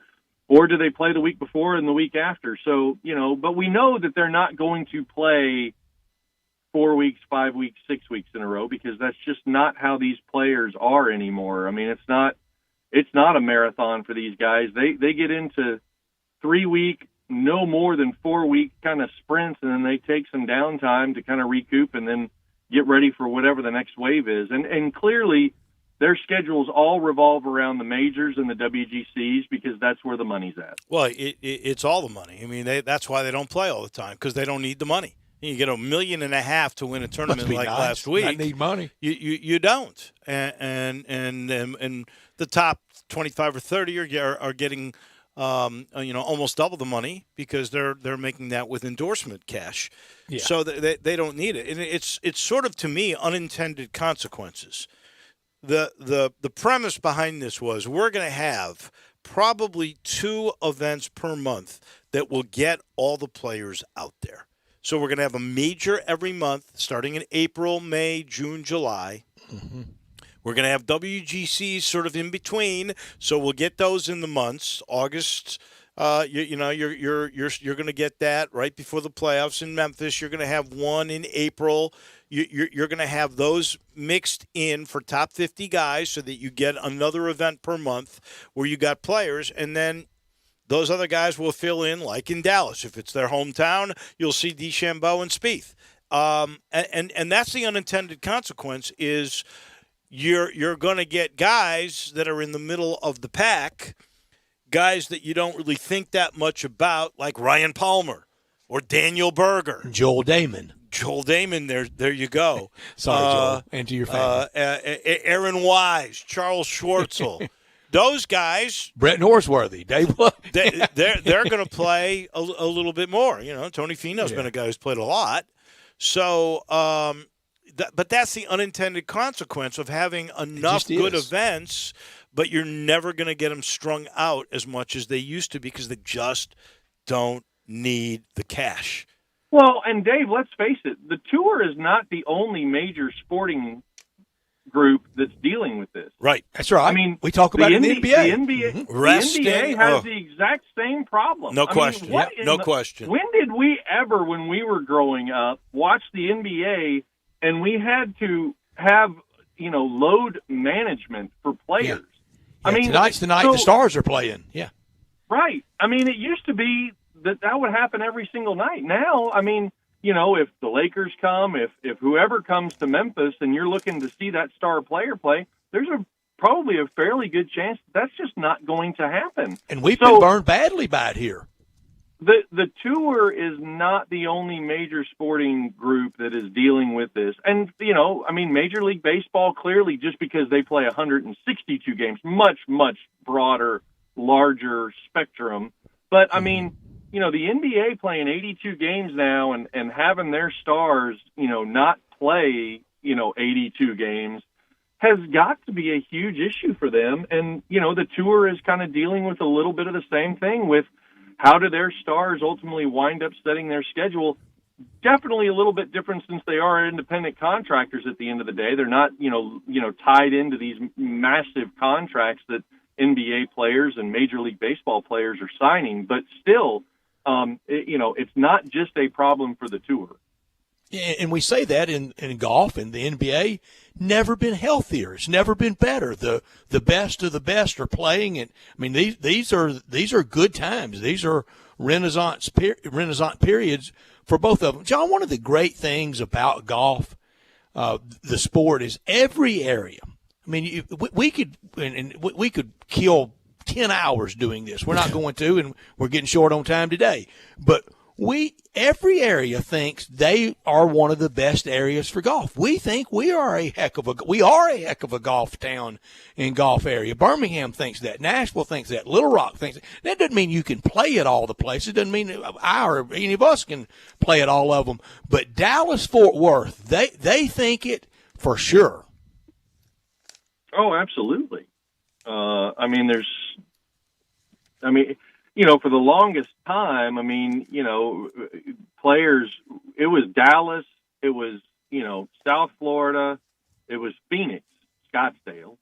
Those are your hotbeds, and still probably are to this day, your hotbeds for where do players live to where, they have the ability, opportunity to be able to have a chance to play year round or work on their game year round. Obviously, Callaway has, ball distribution place there in Texas and because they bought the old Ben Hogan, plant and everything there. And so, but there are a ton and an absolute ton of golf courses there. And, the stories that you hear out of a Dallas National and places like that, with either tour players or, other sports stars that have been at these facilities. So it's definitely a hotbed, and it shows. Again, Scottsdale and the Dallas Metroplex and obviously South Florida are places where these guys can, live and reside and, escape any type of, state income tax, and away you go. And away we go. It is time to make our picks for the Byron Nelson. We give a lock, we give a shock every week. John remains one more bagel, and you're going to be picking first. In first place, I'm pretty confident that will not be the case. Drew will continue to pick first this week. He remains in last. It's okay. I don't know. Why did Drew get that shot? I won last year, so I might as well just sit at the bottom. No, Drew, you categorically did not win last year. The banner's right there. I don't know what y'all are talking about. The banner can say you had 18 holes in one round, and that doesn't mean you did it. Especially when you make the banner, it was not given to you. Yes. Mr. Provoker, Brett Norsworthy, you will pick second because you still are second Why the to last. accusation of provocation? I haven't said a word. And then I will go third, and the leader, Mr. John Goen, will the defending go last. champion. The defending champion. Drew. Yeah. Well, I guess obviously you got to take one of the Texas guys. I don't like the fact that Jordan Spieth hasn't played in over a month. Well, he's had COVID. But yeah, he's weak. I know that, but the fact that he hasn't been on the course in over a month, kind of makes me afraid of him. But I'm gonna ride him. Last time he played, did finish first or top 10? Last time he played was at the Masters. So he was top 10. He didn't finish first. Yeah, so I'll go Hideki Matsuyama. I'm so glad you did that. I want BDC. I want beefcakes. Bryson DeChambeau. Oh, you're taking DeChambeau. I was really going to take him. I can't believe that. Go ahead, John Dave. Rahm again, Dave. I'm not taking Rahm He's again. open. No, the one I'm really waiting for out of Dave this week is the gift he is going to give me in the shop. Yeah, after pick. he makes a pick. Yeah. I am that's always ready. good. I'm ready for my gift again this week, Dave. Wouldn't it be something if Will Zalatoris, who, by the way, lives a bicycle ride away from the golf course, if he won for the first time? Rahm is number one. You know who plays really well at these courses? He's due to win. I got to go with a little more sure thing than Will Zalatoris, considering I took a bagel. I'll go with Mark Leishman. Ooh. He won in New Orleans guys- in the team competition. Yeah. Hold on. So you guys just let him fall to me? Who? The guy Him who's being- like You who can have Rahm. seems to be- You can have Rahm. he seems to be a very popular pick this week. Familiarity with the golf course. Yeah. Zalatoris you talking about? You left me Scotty Scheffler. You can have him. I'm going to take him. Okay. You got the Texan, Scotty Scheffler. True. Unlike last Shock us. hour when we were talking about Brett being the president of the fan club for John Conchar, I definitely am the president of my shock pick at number 50. My favorite player on tour, Siwoo Kim. He is at 50. At number 50. I thought it was 50 over 50. 50 too, and Drew. over. I thought it was No. 50 and over. No. It's So it has to be over- 50. No, we can't. It's 50 got- and no, over. it's 51. John, help me out. Settle this. Boy. I got to find a text. I can't remember. I think it's You guys- 51. I it's just try to over abide by the rules. 50. It's not 50 and over. Let's it's give it to over. him. I'm in last place. Who cares? And he's got a Here we go. janky Now we're old back. banner from last year. Siwoo Kim. Okay. Here goes the exemption to the rule. Now all of a sudden next yeah. week Dave's going to pick somebody who's I will. just, you know, I'll like go 49. I'll go, whoa, wait, gave an And he's exception. like, to hold that. on. That's exactly right. You are Here's, spot you know, on. right. You're spot on. Here's Mine's the easy. slippery slope that we now create. Yep. Mine's easy. He's 62, and it's not within the real spirit of a shock, but he's 62nd. That's well over 49, 50, 51, all the way up to 61. It's over it. Jason Day. He, I am afraid, is Either my washed Wi-Fi up. went out or I got pure silence. He's washed up. Hello, Memphis. Charles Schwartzel, Dave. you know, has played well of late. He's 157. Aaron Wise is 130. You know, Ricky Fowler is in this field, and he's Yeah. like And he's- 100 and something. He's spirit of the rule, too. How does Ricky Fowler become 122 in the world? He doesn't win. He just endorses.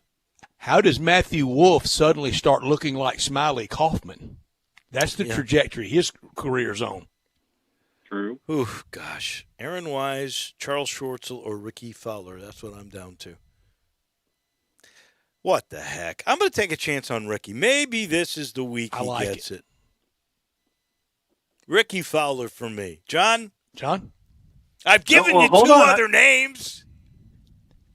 I was waiting for some, like, he sits at 324 in the world, like Zhang Ben Martin. Jun or something like that. I gave I you was waiting for Aaron this is the guy. Wise. Aaron Wise is 130. Ben Martin, That's the 301. Wise pick.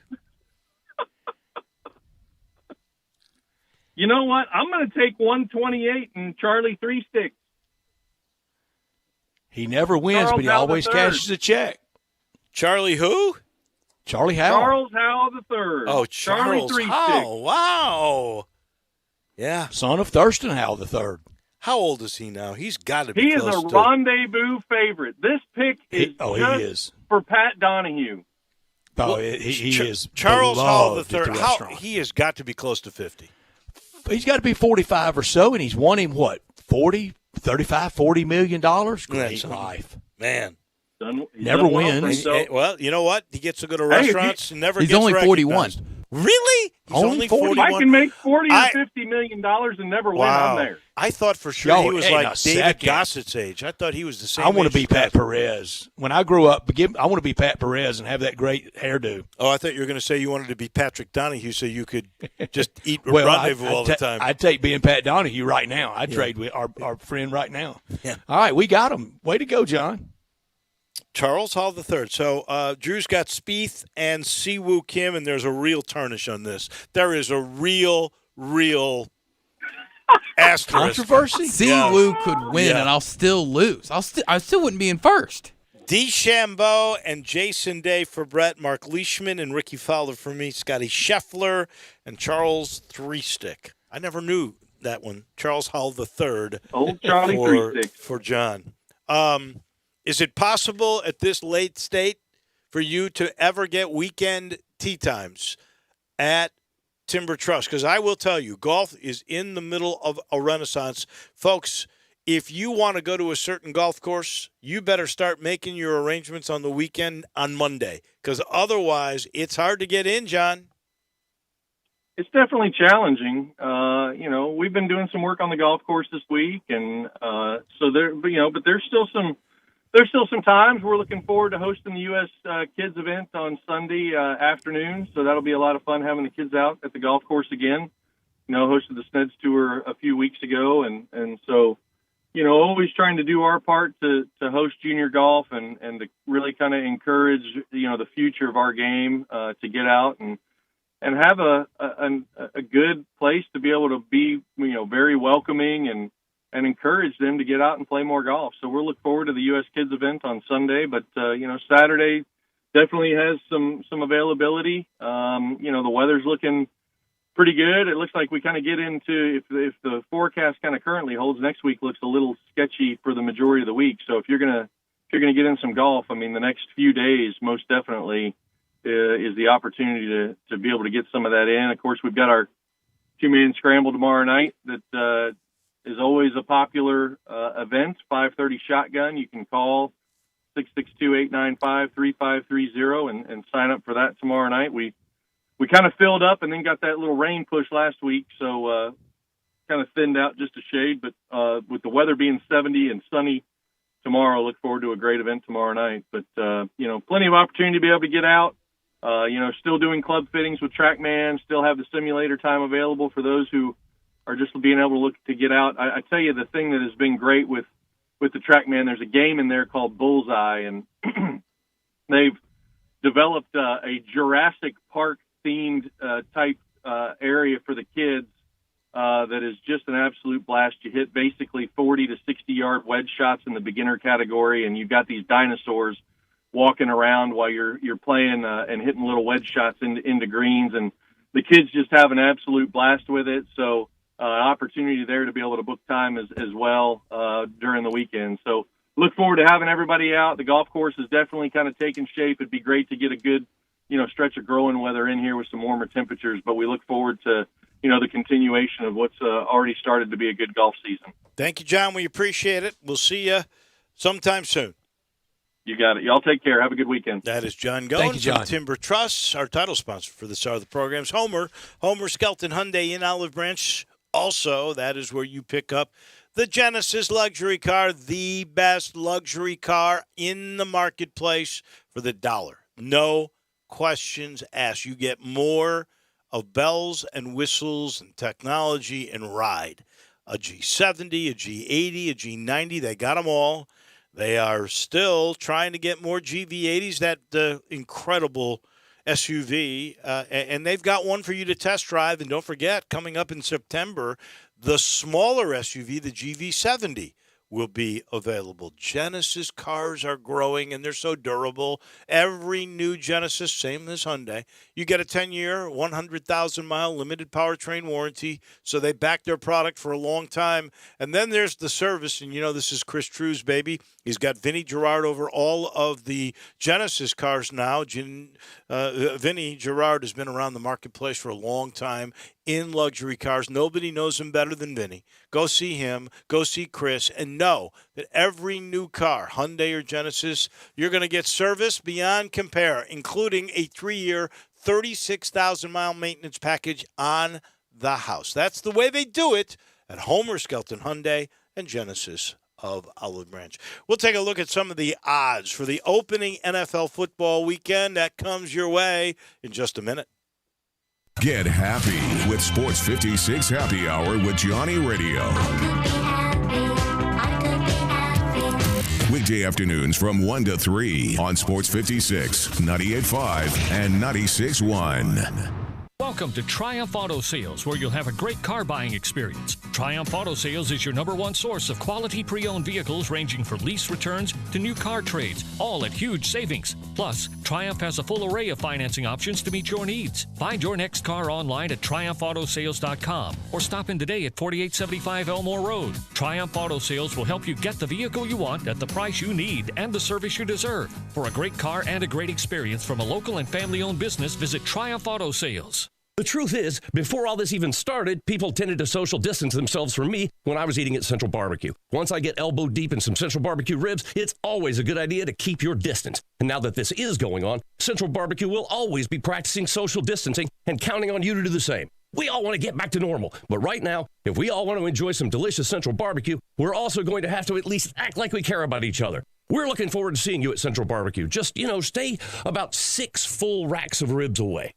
No one outfits golfers better than Edwin Watts Golf Shops. We've been fitting golfers since 1968. Utilizing cutting-edge fitting technology, we'll analyze your swing and our Foresight launch monitors and fit you with the perfect club, pair of shoes, the latest golf apparel, golf balls, bags, and more. So come by today for your complete custom fitting. Edwin Watts Golf Shops, home of the 90-day 100% satisfaction guarantee. Hi, this is Rob Brown. Join us every Saturday morning on Sports 56 WHBQ from 8 to 10 a.m. and 96.1 FM and the new FM 98.5. We'll be covering the Memphis Tigers, the SEC, college football, college basketball, college baseball. We'll look into recruiting. We'll have guests from around the country with the latest news, the most knowledgeable people out there, the coaches, the players, the people who play the games. Don't forget to join us on the sidelines. Sports 56, 96.1, and the new FM 98.5. Need to sell your home? You're in luck because I buy houses. All you have to do is call Bill at 901-406-1101. That's 901-406-1101. Grab that PIN, 901-406-1101, or just save it in your phone. Bill at I Buy Houses. I Buy Houses buys houses in any area, in any condition, at any time. As simple as that. I Buy Houses is guaranteed to close in 5 days. So if you need your cash fast, just call Bill at I Buy Houses, 901-406-1101. Has your house been on the market? Were you just tired of renters? Or is it just time to start over? Well, avoid repairing, cleaning, painting, and prepping your house. Just pick up the phone and call Bill at 901-406-1101. That's Bill at I Buy Houses. If you're in Southwind, South Memphis, North Mississippi, North Memphis, Collierville, if you can hear this, just call my friend Bill at I Buy Houses, 901-406-1101. Now, more of Sports Time on Sports 56 with Wolo and Stats. This hour of Sports Time is brought to you by Homer Skelton Hyundai. Here once again are Dave Woloshin and Brad Norsworthy.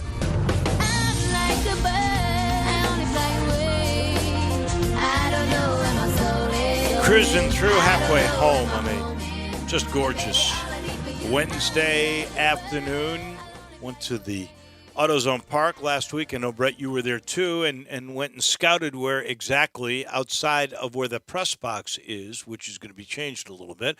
Went to see what was going on with what will be the Memphis Sports Hall of Fame, and obviously the pandemic sort of curtailed a lot of what they're going to do, but it reminded me. That construction starting now, isn't it? That well, they hope to. They hope to get it going this week. Back, it is going to start this week.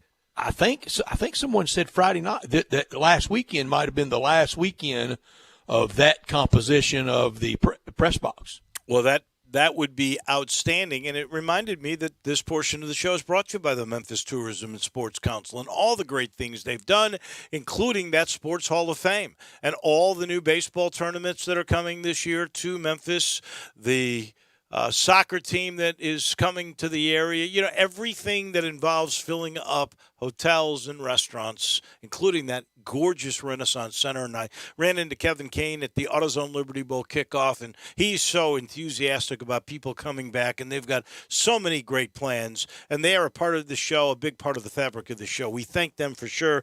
Kevin and Melvin Gibson and J.J. Greer. Lots of great things coming, including the building of that Sports Hall of Fame. It all comes from Memphis Tourism and the Memphis Sports Council. So who do you think? You think we ever put in the Memphis Sports Hall of Fame that janky old banner of Drew's from last year as a memento? It should be, and please explain to him why. Yeah, please explain to me why. Technically, Dave, you know they counted last year's November Masters as a 2021 event. So And going I was into winning. that, I was winning going into the Masters. Drew was winning. But we did not count it like that. No, we did And not. we supersede the tour, Drew. We do. You need to take it down. Yeah, please. For any and by the way, veracity's you sake. can never Have your lawyer pride. call my lawyer, and then I'll take it down. If you had actually gone to us before the Board of Appeals and said, I Right. think The I'm proper worthy channels. of this, right, we might have given you. Probably not, but we might have. There's like no we way in gave hell you y'all would Siwoo Kim just moments ago. But Number no, 50. You had the audacity to make your own banner. It's actually sad. Yeah, it's truly really sad. is. I have to hang it next to my other one. I mean, I've got my SEC preseason picking game-by-game championship banner up there, too. So Yeah, all important. Very SEC important. Preseason game-by-game picking banner. The one where luck comes in the most. You see what my Browns are opening week. Well, 5.5-point underdog in Kansas City. I see that. But that's not the biggest line of the week. Who's the biggest line of the week opening week? Do you the know? biggest road favorites, Drew's Ravens. They are. 6.5 in Vegas in front of real people. That is the second biggest line. What's the other one? The biggest line of the My former team, the Lions, the underdog. What are they? No. What are They're they? 7.5. Oh, that actually is the biggest line. 7.5? At home. Oh, you're right. I see that now. At home against the 49ers. The Bears are the second biggest underdogs. They are 7-point dogs to the Rams. Do they not understand Sunday night game. the Bears have Justin Fields now? Yeah. And Rams, they got Matt Stafford. Rams do have Matt Stafford. And what has the Bears' record against Matt Stafford been over the years? I know you're looking at the Pretty same good. list I am from Yeah. Jimmy Shapiro. Yeah. And these over and unders, as Bruce Marshall has always said, nothing is static in the world of wagering. It's always dynamic. But I think if you could lock in on all these over and unders and bet the over, you'd be money ahead because this will all go up because the offenses will be way ahead of the defenses week one. You think the offenses will be ahead of the I do. defenses? Usually I do. it's the other way around. It used to be that way, but now with limited, real practices are limited now. We know the preseason's kind of throwaway. I think opening game, these quarterbacks and receivers, they've got it down. Well, Jimmy Shapiro and his group, they've got it down too. I'm looking at these lines, and they're all reasonable to me. For instance, the Bucs and the Cowboys' first game on that Thursday. By the way, I meant to ask you again. You said that is Al Michaels and company, Yes. right? Yes. That is not the Amazon Prime deal?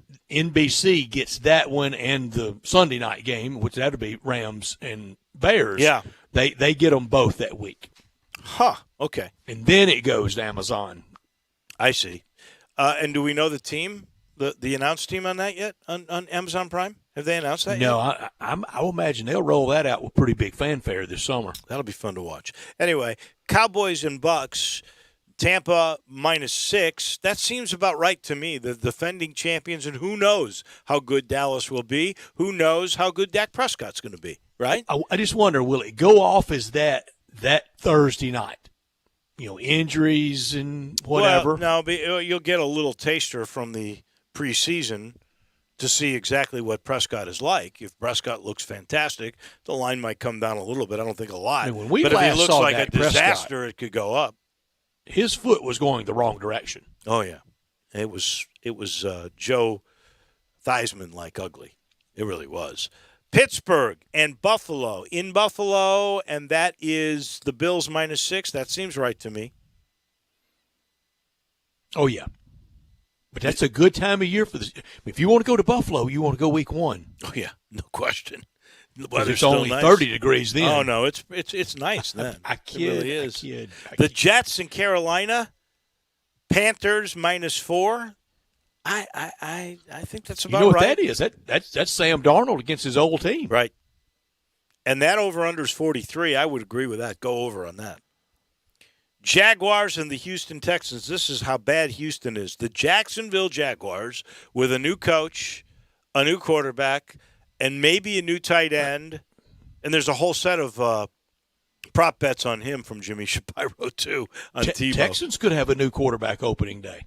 They could. The Jaguars are actually the favorite in that game. So they're telling you they don't think Deshaun Watson's going to be there. Doesn't that tell you that? It does. The Titans, 2-point favorites over the Cardinals in Kyler Nashville.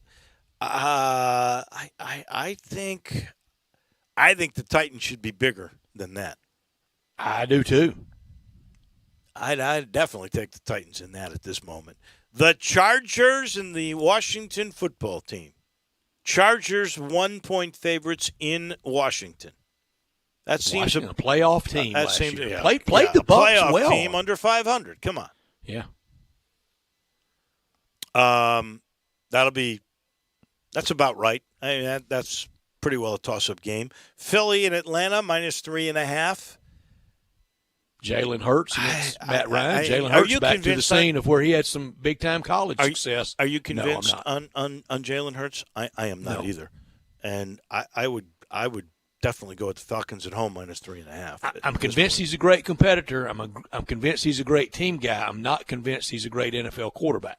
Me too. I can't wait. I hope Kenny Gainwell gets to play in that game. Seattle against the Colts in Indy -2.5. I might go with Seattle on that one. Yeah. Frank Reich against Pete Carroll. Good coaching matchup. Yeah, as long as we're in the NFL, and you, Drew, you just got some breaking news here I have not seen yet, so why don't you break this story? Yeah, it's being reported by everyone and now officially reported from the NFL Twitter account. The Green Bay Packers have signed quarterback Blake Bortles to a 1-year contract. That'll show Aaron Rodgers. You better report and sign now. Well, Bortles and Jordan Love, that is a dynamic duo. And those are the only 2 quarterbacks other than Aaron Rodgers on the roster. I don't know what that says. They may get far better it just says they are really in trouble, and they need to do something. They are actually 3-point underdogs in New Orleans, and the way this is going, that might be an easy bet for the Saints. Lock in now. Yeah. Wow. Vikings -3 over the Bengals. I definitely think that's the case. We have no idea, even though it's in Cincinnati, what Joe Burrow is going to look like. None. Niners, biggest favorites, especially on the road against Detroit. I buy that. Broncos -1 against the New York Giants in the Big Apple. That could be Aaron Rodgers only laying 1 against Danny Dimes. You think that's where he ends up? I know he wants to go there. Reported, rumored. I think he could easily get shipped by Green Bay to someplace he doesn't really necessarily You get want down to to go. my Browns now. Yeah. Your Browns and the Chiefs -5.5. Easy on the Chiefs.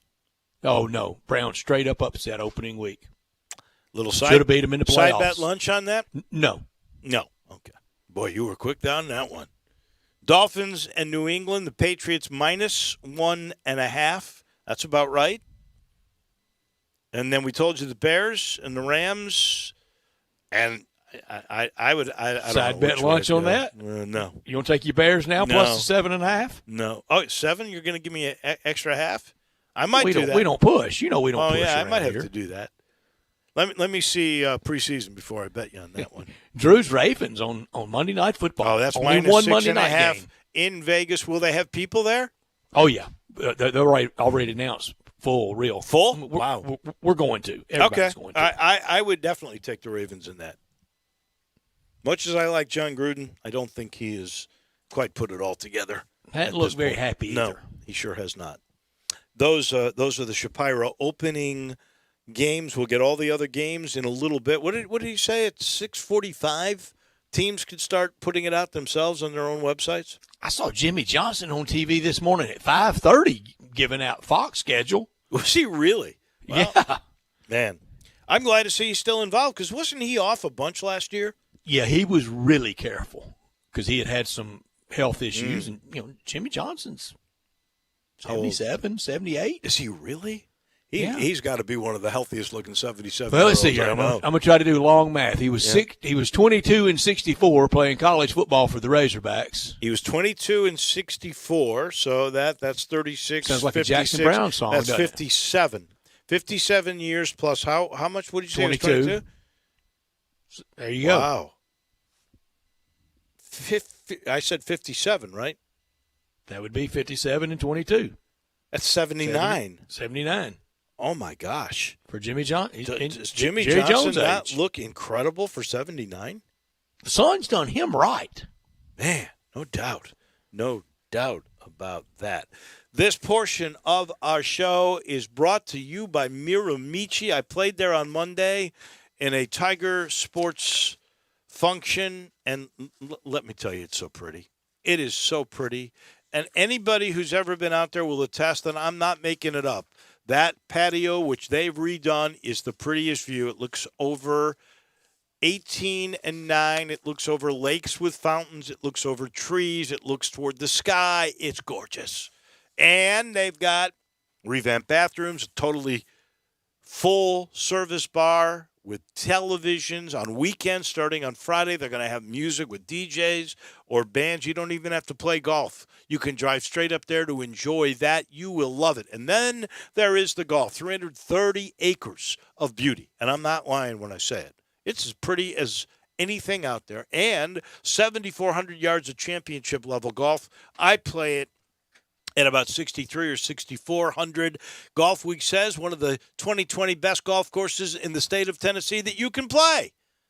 And again, different tee boxes, and they always try to make it better. This year, a completely new irrigation system. So when it starts to get warm, you will see plush fairways. It's gorgeous, and the conditions are only going to get better. The greens are already terrific. All you got to do is get to North Memphis. You will thank me when you get there because you're going to love Miramichi. We take a time out. Back with a wrap of hour number 2 in just a minute.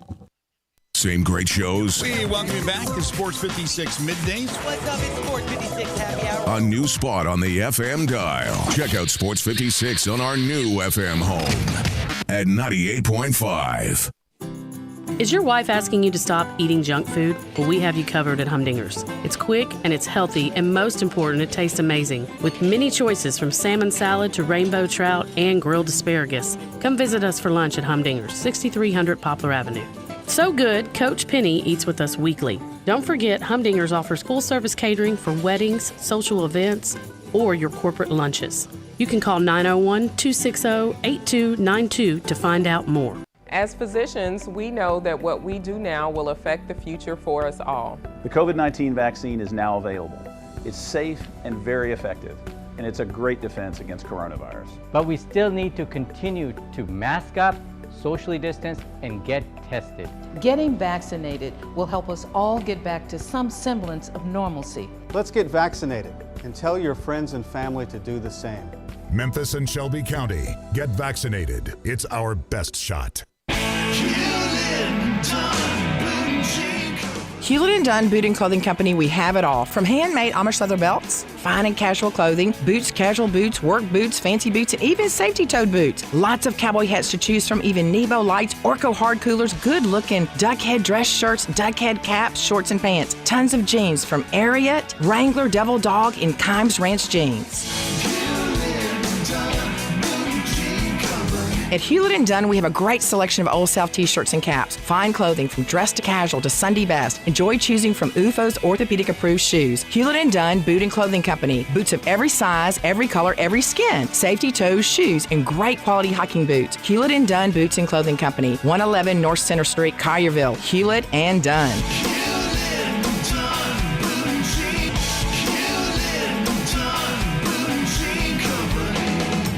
Hewlett & Dunn, serving you and your family since 1961. At Jason's Deli, when you're dining in or picking up curbside, you can expect wholesome food and no surprises, just delicious sandwiches, crisp salads, and quick quality meals made with the freshest ingredients and no artificial trans fats, MSG, high fructose corn syrup, or artificial colors and dyes. Around here, a lot of thought goes into what we put into our food and what we take out of it, because you're not just taking a bite, you're getting a taste of who we are. New items are constantly being created to expand our menu for all tastes and special diets with vegan and gluten-free options available. Convenience and on-time delivery you can count on. It's just a click away at jasonsdeli.com, so whether you need to feed 5 people or 5,000, the team at Jason's Deli, they have the credentials and the commitment to keep you satisfied. Freshness is nearby at Jason's Deli with locations at Ridgeway in the Park Place Center, Poplar and Highland, Germantown Road in Cordova, and on Goodman Road in Olive Branch. Jason's Deli. It's wholesome food and no surprises. Now, more of Sports Time on Sports 56 with Wolo and Stats. This hour of Sports Time is brought to you by Homer Skelton Hyundai. Here once again are Dave Ocean and Brett Norsworthy.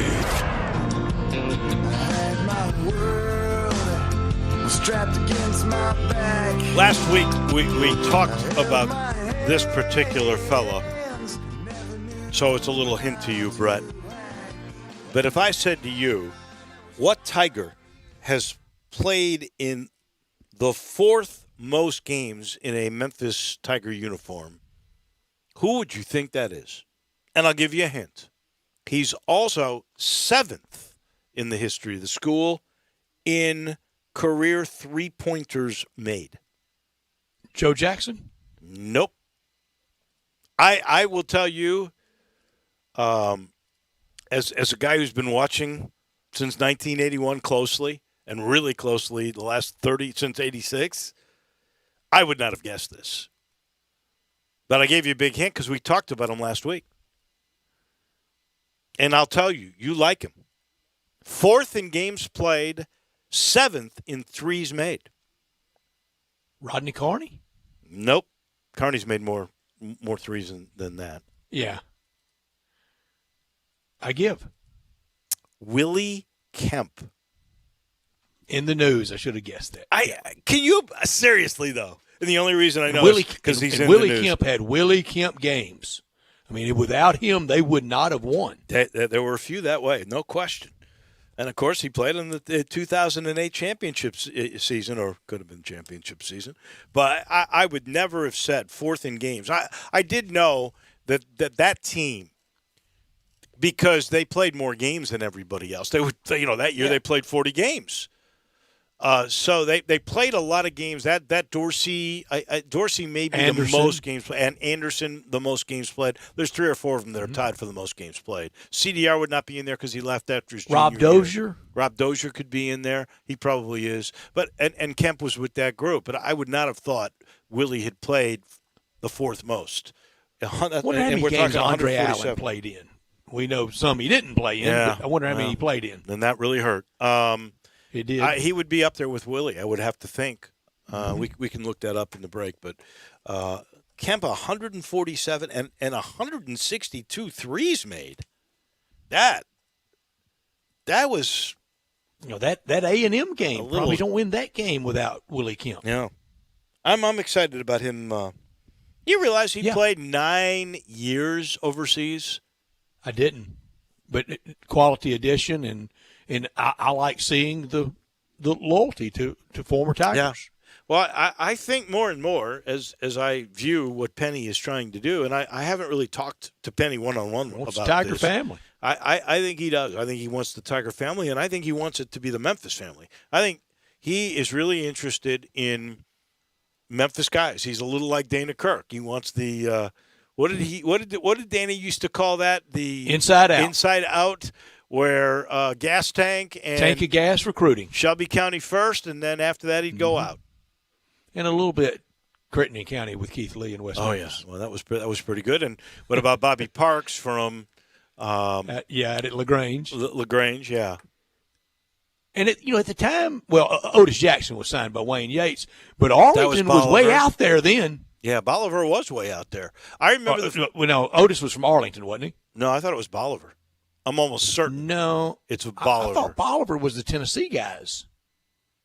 Wayne Chisholm. I think Otis was from Arlington. I would bet you. I would bet you at lunch on that. All right. Okay, I like that. Andre Allen only played in 110 games. Is that right? Willie Kemp played in 146. That's a lot. That's a season more. Yeah. I wonder how we can find out where Otis Jackson was from. Media Guide. He's got hometowns. They don't make media guides anymore. Well, they got it online. Yeah.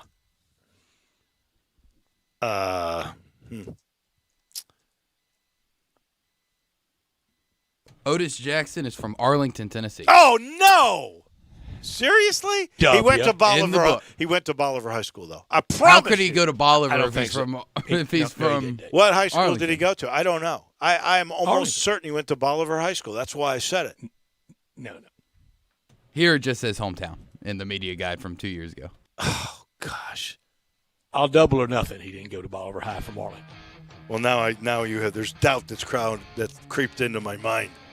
Shouldn't be any doubt. It's another W for me. Man, that's heartbreaking right there. Heartbreaking. This portion Now I'm of playing the with show, house money on my Browns bet. This portion of the show is brought to you by Conway. Conway services heating, cooling, plumbing, electric, and, of course, the tune-up. The 16-point Energy Saver Super Tune-up, which now includes a free Freon leak check. That's right. They're going to remove years of dirt and grime from your air conditioning system, especially that outside unit, which you haven't looked at in years. And then they go inside, and there's 16 little points where they tune up everything, which makes your system run more efficiently and, by the way, makes your system last longer. And it's $69. And now, if you've got an air conditioner that leaks Freon every year, Conway's Super Tune-Up will include a free leak check. So, and wait, one more thing. I forgot. There's the Teflon special coating on the outside unit on those blades to protect your system from the hot Memphis sun. They're always looking out after you. I promise they do. At Conway, just make the call for the tune-up and the leak check and the Teflon coating, 384-3511. Back in just a minute with hour number 3, our friend Drew Hill from the Daily Memphian. He comes your way in just a minute. Attention foodies, there's a great new place to eat in a great restored building. South Hall Cafe is now open for breakfast, brunch, and lunch in the former Tobacco Corner. Chef Jesus Ramon is creating classics from scratch with a twist. Enjoy all your favorites, including the best cheese grits in the South, a full bar, an in-house pastry chef, catering, online ordering for curbside or delivery, and a covered patio with live music on the weekends. We're open 7 a.m. to 2 p.m. weekdays and 7 a.m. to 3 p.m. on weekends. South Hall Cafe, corner of Poplar and Mendenhall. Your roommate's vacuuming for the 5th time today. But you have the $5 Chalupa Cravings box from Taco Bell, so his vacuuming might as well be the soft hum of purring kittens. And your loud neighbors turn into a telenovela with the beefy 5-layer burrito and chips and nacho cheese sauce plus a medium drink. Jorge, ven y bésame, mi amor. With the $5 Chalupa Cravings box from Taco Bell, nothing can ruin your bliss. It's value beyond belief. At limited participating locations for a limited time only. Contact store for prices and items which vary. Drinks exclude freezes, tax extra. As physicians, we know that what we do now will affect the future for us all. The COVID-19 vaccine is now available. It's safe and very effective, and it's a great defense against coronavirus. But we still need to continue to mask up, socially distance, and get tested. Getting vaccinated will help us all get back to some semblance of normalcy. Let's get vaccinated and tell your friends and family to do the same. Memphis and Shelby County, get vaccinated. It's our best shot.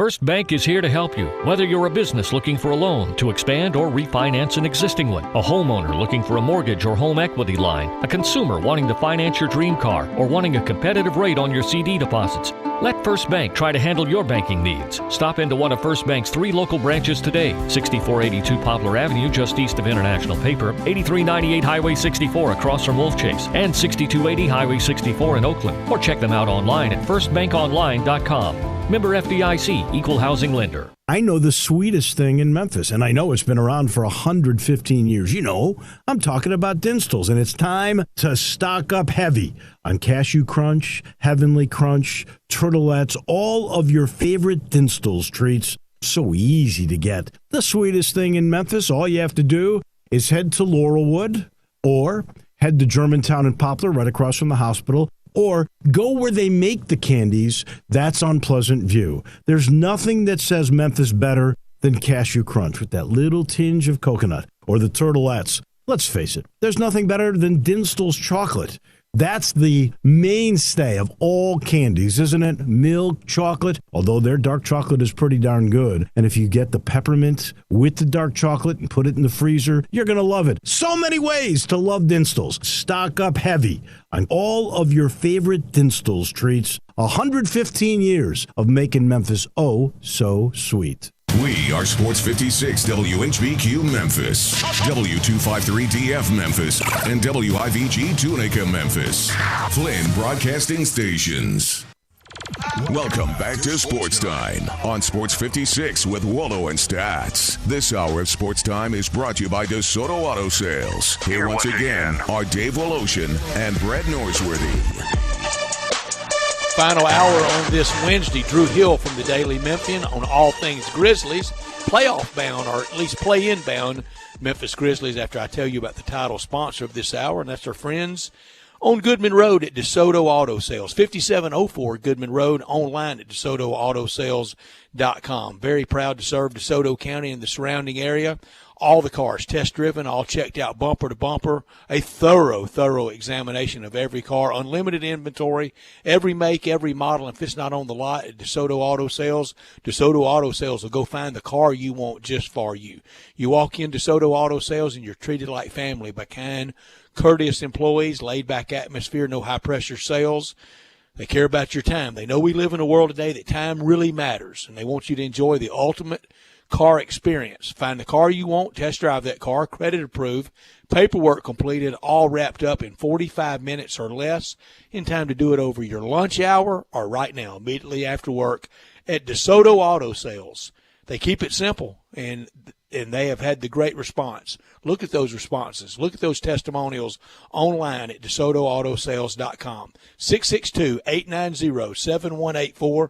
Come on down to DeSoto County to DeSoto Auto Sales for that town and country experience. We are going to talk with Drew Hill about the stunning victory by the Grizzlies over the Dallas Mavericks last night. I had the right B high school. It was Bolton High School, not Bolivar High School. So still a L. I was a little confused on the B's. That's I will not be confused when I order one of everything. I bet you will. The Daily Memphian has reported here recently. This story still continues to be the story in the area for sure. Not the Grizzlies, but the bridge. The I-40 bridge is closed, as you all know. They did find, and you can see the crack. It's a fracture. It's a big space in one of the trusses. It is a big support truss, too. And the TDOT's chief engineer is a guy named Paul Degas, and he says it's certainly possible it could take months rather than weeks to reopen. Right now, we just don't know. The other interesting thing to me was, in theory, Degas said that it could mean a couple of weeks before barge traffic could resume. So it's not just the traffic on the bridge, as you know, but the interstate commerce that is on the Mississippi River could now be halted for a couple of weeks, which means we've already got shortages with gasoline, right, because of the pipeline hacking. We got chlorine shortages, which I still don't understand, for swimming pools. And now we could have more shortages because they might not be able to move stuff down the river for a couple of weeks. Crazy, needs to be declared a crazy national time. security emergency. They've got to do something. You hit it on the head. They need to send their best people here. They need to do 24-hour shifts, 3 8-hour shifts. Just keep it going until it's done so they can reopen up everything. We'll see if that is the way this works. But it is an endorsement for Joe Biden's infrastructure package, right? Sure is. We certainly need that. There is no question about it. And, that bridge is the new bridge, but it's 47 years old, and there's a lot of other bridges that are older. And this is all across America. So I hope this helps be a persuasive argument. That's a lot of jobs, brick and mortar jobs absolutely. For people. Yeah, no doubt about it. Coming out of, this disaster we've had the last year. Yeah.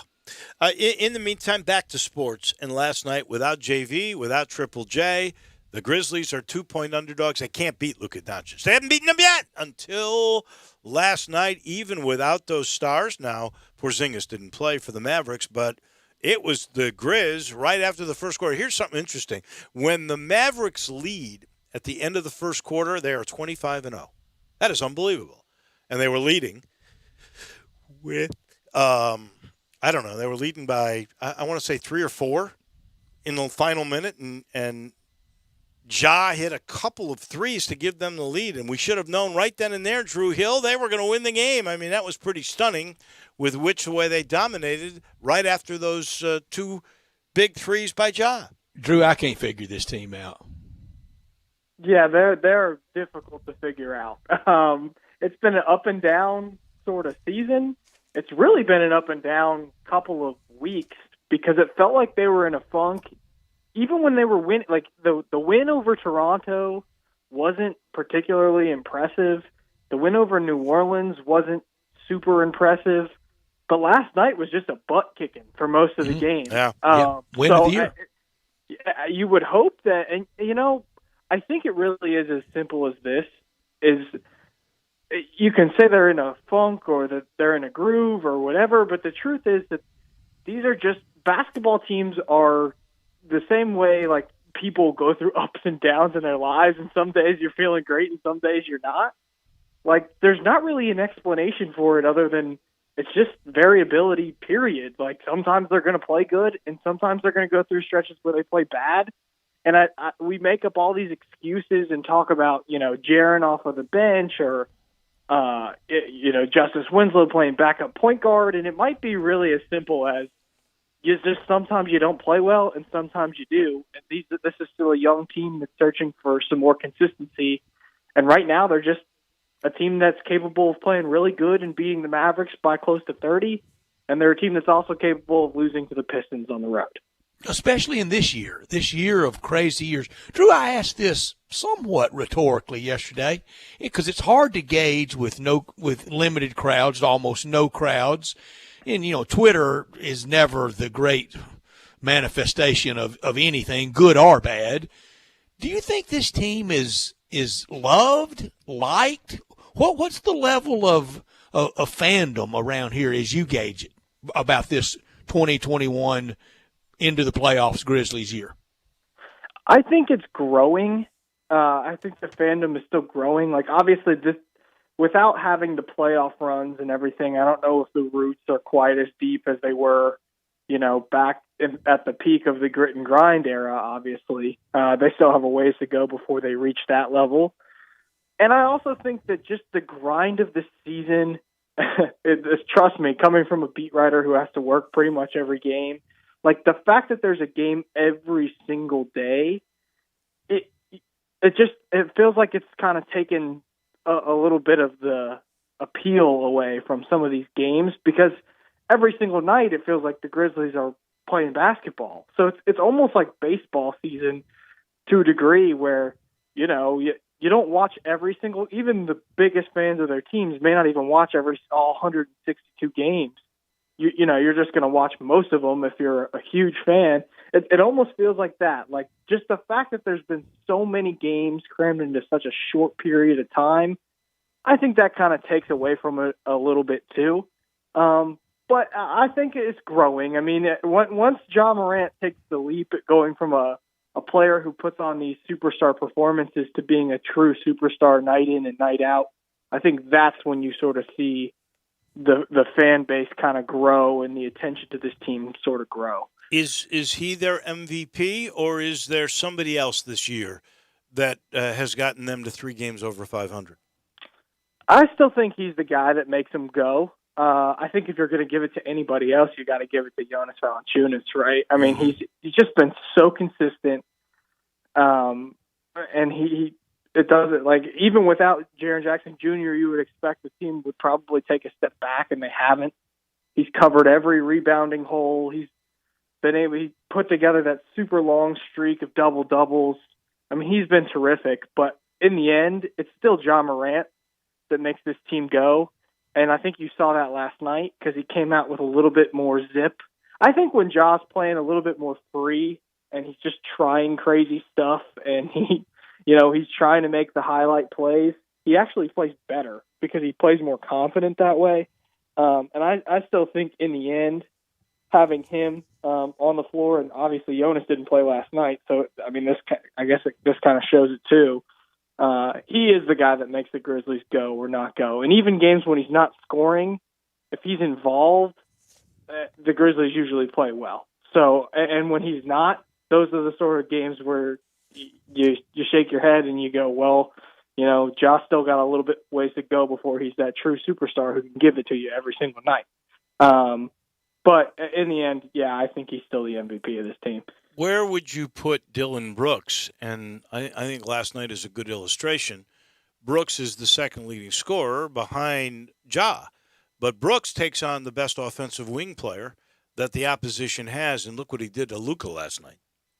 Oh, he's certainly at the top of the pecking order as well. The only reason he's not at the top is because, I mean, he scores a lot of points, but he's not particularly efficient still. Right. I mean, he still takes a lot of shots. Somebody's got to take the shots, especially when you don't have Jonas or, Jaren Jackson on the floor. So the shots have got to go to somebody.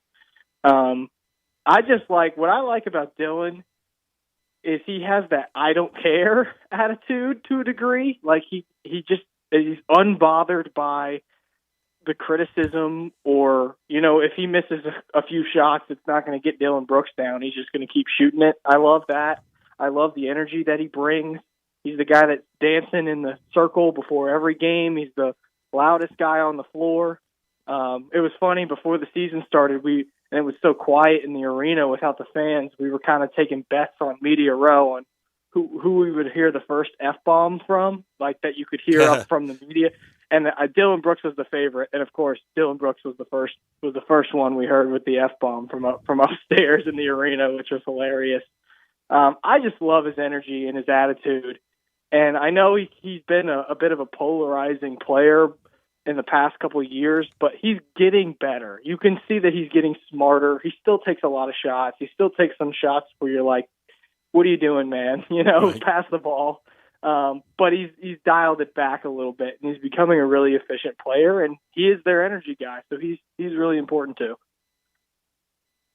He is, Drew, and this year has been weird for everyone and up and down. It's hard to get a gauge on a lot of teams, but I said earlier today the Grizzlies it's all coming down to Sunday, I feel like. And the winner of that game, we know they will travel to the 7. The defeated team on Sunday, Grizzlies or Golden State. Golden State's probably getting more attention nationally as this. I think both of them could be a dangerous 9. Oh, I do too, yeah. Honestly, if you were to bet on who finishes in the 8th spot, of course you're going to give Golden State the edge. They're at home. Yeah. They have Steph Curry.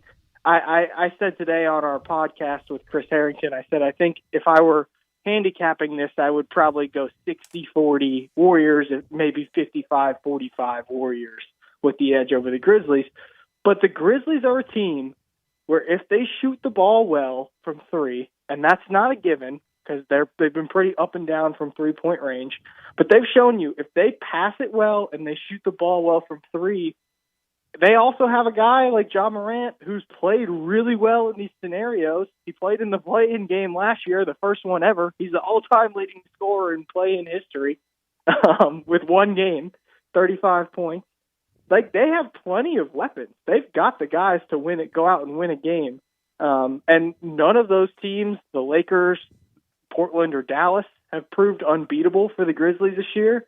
Now, I don't like their chances against LeBron James, but can they beat those teams? Absolutely they can. They played a game against the Clippers this year and played awesome and won. They've taken the Nuggets to the wire. They beat the Bucks on the road. But it is totally possible that the Grizzlies could end up upsetting one of those teams. And the Warriors, of course, they can. It's pretty obvious why. They got a guy, Steph Curry, who makes everything from three-point range and a true superstar and MVP candidate again. So anytime you got him, you got a chance to win. Well, so as it sits right now, Golden State's got 2 games left because they've played 70. And they're a half a game ahead of the Grizzlies. And they play the Pelicans. And we know the Pelicans aren't at full strength, and you're not going to see Zion.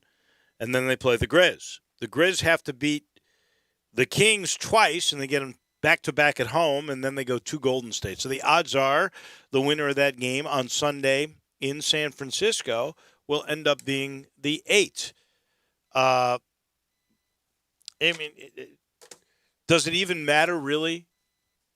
You just got to split with right. Sacramento, and then if you win there, you're in good shape. But most Super Bowl likely, Sunday. Most likely, you're going to be the 9. Yeah. You just need to split with the Kings, and the Warriors don't play again until Friday night against the Pelicans. You would expect that they win that game, but I mean, if you're the Grizzlies, you're playing Thursday and Friday against the Kings, who have guys out too. Like De'Aaron Fox has been in COVID protocols. Right. They don't know if he's going to play either of these games. You just want to win on Thursday, and if you win on Thursday, it doesn't matter at all what you do on Friday, because right. if you're a game back and you win, then you finish tied, and whoever wins on Sunday ends up getting the tiebreaker because they split the first 2 games. So really, if you're the Grizzlies, you just take care of business on Thursday, and if I were them, I would rest everybody. I wouldn't play a single starter. I would roll out, John Conchar in the starting lineup, and sure, put Justice Winslow out there.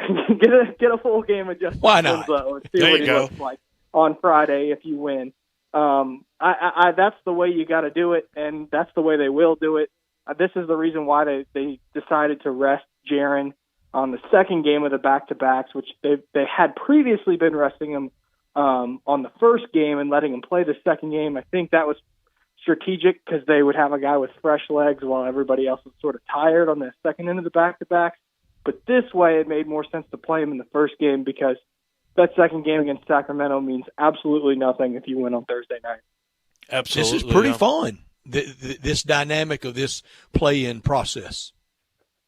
Oh, yeah, I have no doubt. I think that this is good for the league. I mean, we wouldn't be talking – it's been debated whether it's smart or not smart for the league to have this play-in, but we wouldn't be paying the same sort of attention. I mean, maybe the Grizzlies and Warriors would because of 8-9, but, I mean, you wouldn't be paying attention to what the Lakers are doing or Portland or any particular matchup, any of that, if this play-in tournament didn't exist. And teams probably would have dropped out and stopped caring a lot earlier than they have this season just because of the play-in scenario. I think it's been great for the league. I love it. I love it too. I think it forces you to play your players later in the year too.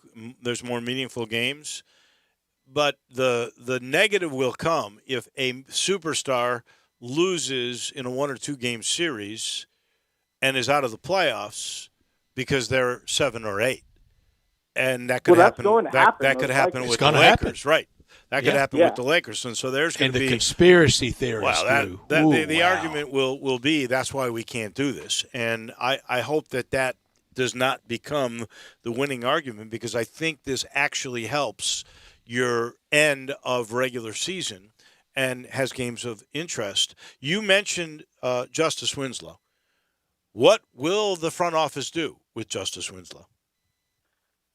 I think it's more complex than maybe we just think right on the surface right now.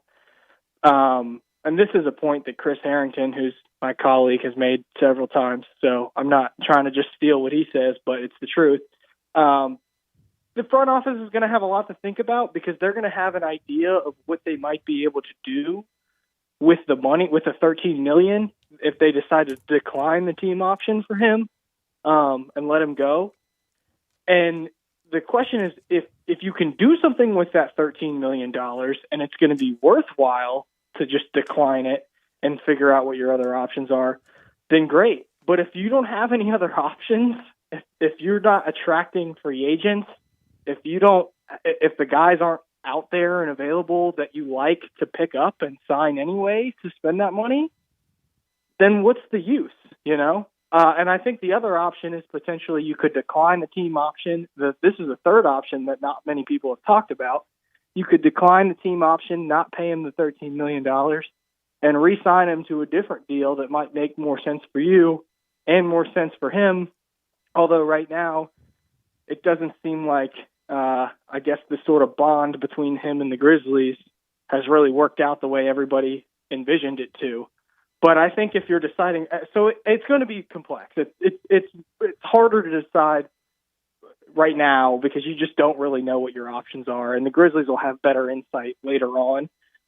But I mean, right now, if you're making the decision, if you said I had to make it today, I don't think there's any way you could pay him $13 million to be a guy that doesn't even get in the game when you envisioned him being the backup point guard. That just hasn't worked out. Well, I don't think originally he was going to be the backup point guard. He was going to be that small forward that was going to complement Triple J and Ja, and that didn't work out. And then that's why they took him to the backup point guard, and that obviously hasn't worked out. And Tyus Jones didn't deserve to be bumped, I guess, in the long run. You know, your third scenario is probably the best one if you still believe there is a chance that Justice Winslow can be a good player. If he plays from the beginning of the year, goes through camps, gets in good shape, stays healthy, which is obviously critical. But you can't pay him $13 million, but who would pay him $13 million? There's nobody else out there. So if he still really likes your franchise and your team, which is what he said, maybe he would sign to a much lesser extent that it doesn't kill you in the pocketbook and you have room in the future to make moves, and you give the guy one more shot if you believe he could still be a player. But $13 million for this guy would be a mistake.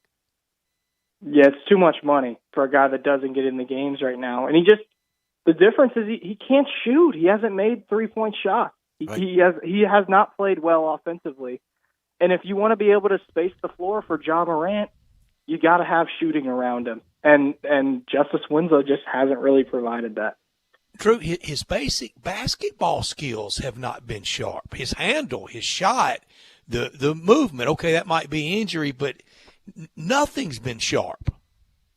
He has not been impressive this year. That's completely fair to say. And look, I understand if the Grizzlies wanted to just say that they're committed to him long term, that they think he can be better than what he is now. He hasn't played basketball in a year.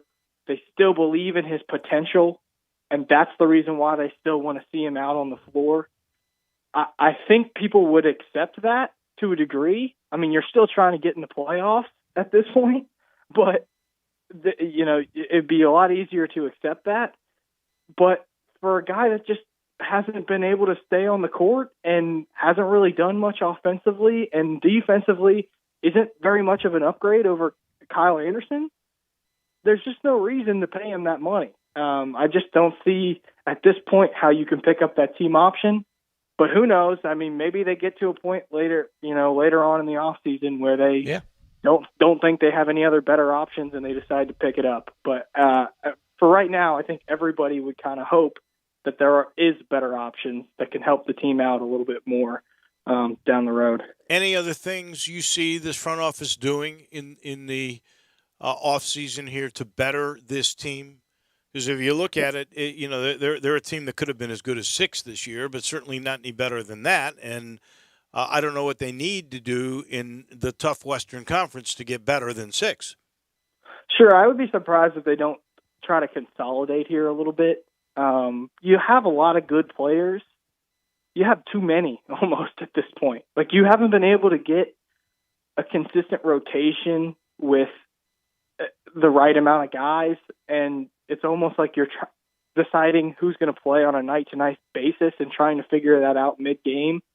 And that's really challenging to do, especially in the NBA. So I think at some point you have to make a move to try to consolidate here. Just think about it with Bain and Allen and Melton. Right. You've got three guys who have been pretty good for you each at different points in the season, but that's too many guys in the same, sort of spot. So I think that they need to consolidate a little bit. You might see that happen. I don't know if the big move is coming. Eventually they'll make a big move and try and get a third piece. But to me, I don't know if they're close enough yet to get that bold, and go out and try and do that.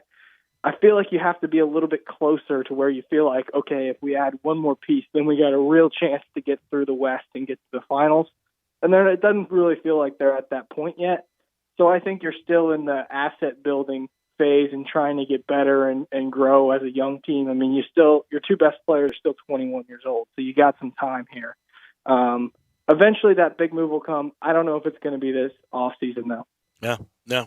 Winslow was supposed to be that piece, and obviously we know the answer to that. Always a pleasure chatting with you. I know you've been a little under the weather.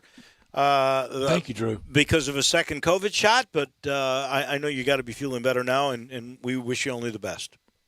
I am feeling better, and I would encourage everybody to go get your COVID shot if you haven't. And I'm hoping that the Grizzlies have a higher capacity in the arena come postseason time. It'll be fun to follow it and listen to you guys. Yeah, that would really be a lot of fun if more were able to come and more get vaccinated. We're getting better and better numbers on that all the time. Drew, thank you. We appreciate it. We'll talk to you soon. Man. Yeah, see ya. Drew Hill from the Daily Memphian. Brought to you in part by Homer Skelton Hyundai and Genesis of Olive Branch. I've told you now the last couple of years, Hyundais. My old Santa Fe, which I love. My wife still has a Santa Fe. The Elantra, the Veloster, the Sonata, which is a snazzy sedan. All of those cars have been ranked by automotive magazines as the safest vehicles, tied with another company, safest vehicles on the planet. So that technology is good and plush, and the ride is great. Like the Santa Fe, it feels like you're riding in a sedan. It's that smooth, and yet it's big, and it's above ground, up there. But it's safe. It really is, and durable, too, because every new Hyundai, every new Genesis gets a 10-year, 100,000-mile limited powertrain warranty, and Chris True's philosophy is to take care of you. And that is why when you get on Lamar, you go down into Mississippi, you get at the very first exit, Craft Road, turn left, you'll see Chris True and all the gang. That is why they give you service beyond compare, and a 3-year, 36,000-mile maintenance package on all those new cars. They're going to take care of you, I promise, at Homer Skelton Hyundai and Genesis of Olive Branch. Halfway home of hour number 3 on this gorgeous Wednesday on Sports Time on Sports 56. Listen online anywhere, anytime at sports56whbq.com. It's happening again at Family Leisure. Don't miss out again this summer because pools are going fast. Spas in stock now, too, and they're ready for delivery. New 2021 patio furniture, state-of-the-art in stock now, and up to 20% off select sets. Swing into spring with a brand new play gym, professional installation available. The temperature's rising, and so is the service at Family Leisure. Family Leisure, I-40 and Whidden Road, where family and fun come together. Hewlett & Dunn Boot and Clothing Company, we have it all. From handmade Amish leather belts, fine and casual clothing, boots, casual boots, work boots, fancy boots, and even safety-toed boots. Lots of cowboy hats to choose from, even Nebo lights, Orco hard coolers, good-looking duck head dress shirts, duck head caps, shorts, and pants. Tons of jeans from Ariat, Wrangler, Devil Dog, and Kimes Ranch jeans. At Hewlett & Dunn, we have a great selection of Old South t-shirts and caps. Fine clothing from dress to casual to Sunday best. Enjoy choosing from UFO's orthopedic-approved shoes. Hewlett & Dunn Boot and Clothing Company. Boots of every size, every color, every skin. Safety toes, shoes, and great quality hiking boots. Hewlett & Dunn Boots and Clothing Company. 111 North Center Street, Collierville. Hewlett & Dunn.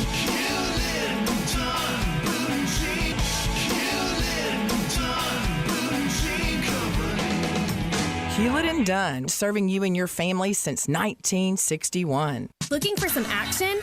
Sports gambling is legal in Tennessee. Action247.com. Local, legal. A sportsbook by Tennesseans, for Tennesseans. Go to Action247.com. Register and place your bets. Are you a sharp or a first-time bettor? Action 24/7 has you covered. Visit us online at action247.com. Local, legal. Action 24/7. You got action. Problem gambling? Call 1-800-889-9789. Listen Sundays at 11 a.m. to join Idlewild Presbyterian Church for worship. Idlewild is a PCUSA church located in Midtown Memphis. Has your child swallowed your medicine, your laundry detergent, your nail polish remover? Call the Poison Helpline. Have you inhaled paint thinner, glue, pesticides? Call the Poison Helpline. Have a question about a dose, a fume, something your kid just drank? Call the Poison Helpline. Poisonings can happen at the home, on the job, or in the great outdoors. Call the Poison Helpline first for fast, free advice from medical professionals. Call 1-800-222-1222 anytime, anywhere. 1-800-222-1222. Save the number, save a life. Brought to you by the U.S. Department of Health and Human Services. Welcome back to Sports Time on Sports 56 with Wallo and Stats. This hour of Sports Time is brought to you by DeSoto Auto Sales. Here once again are Dave Woloshin and Brett Norsworthy.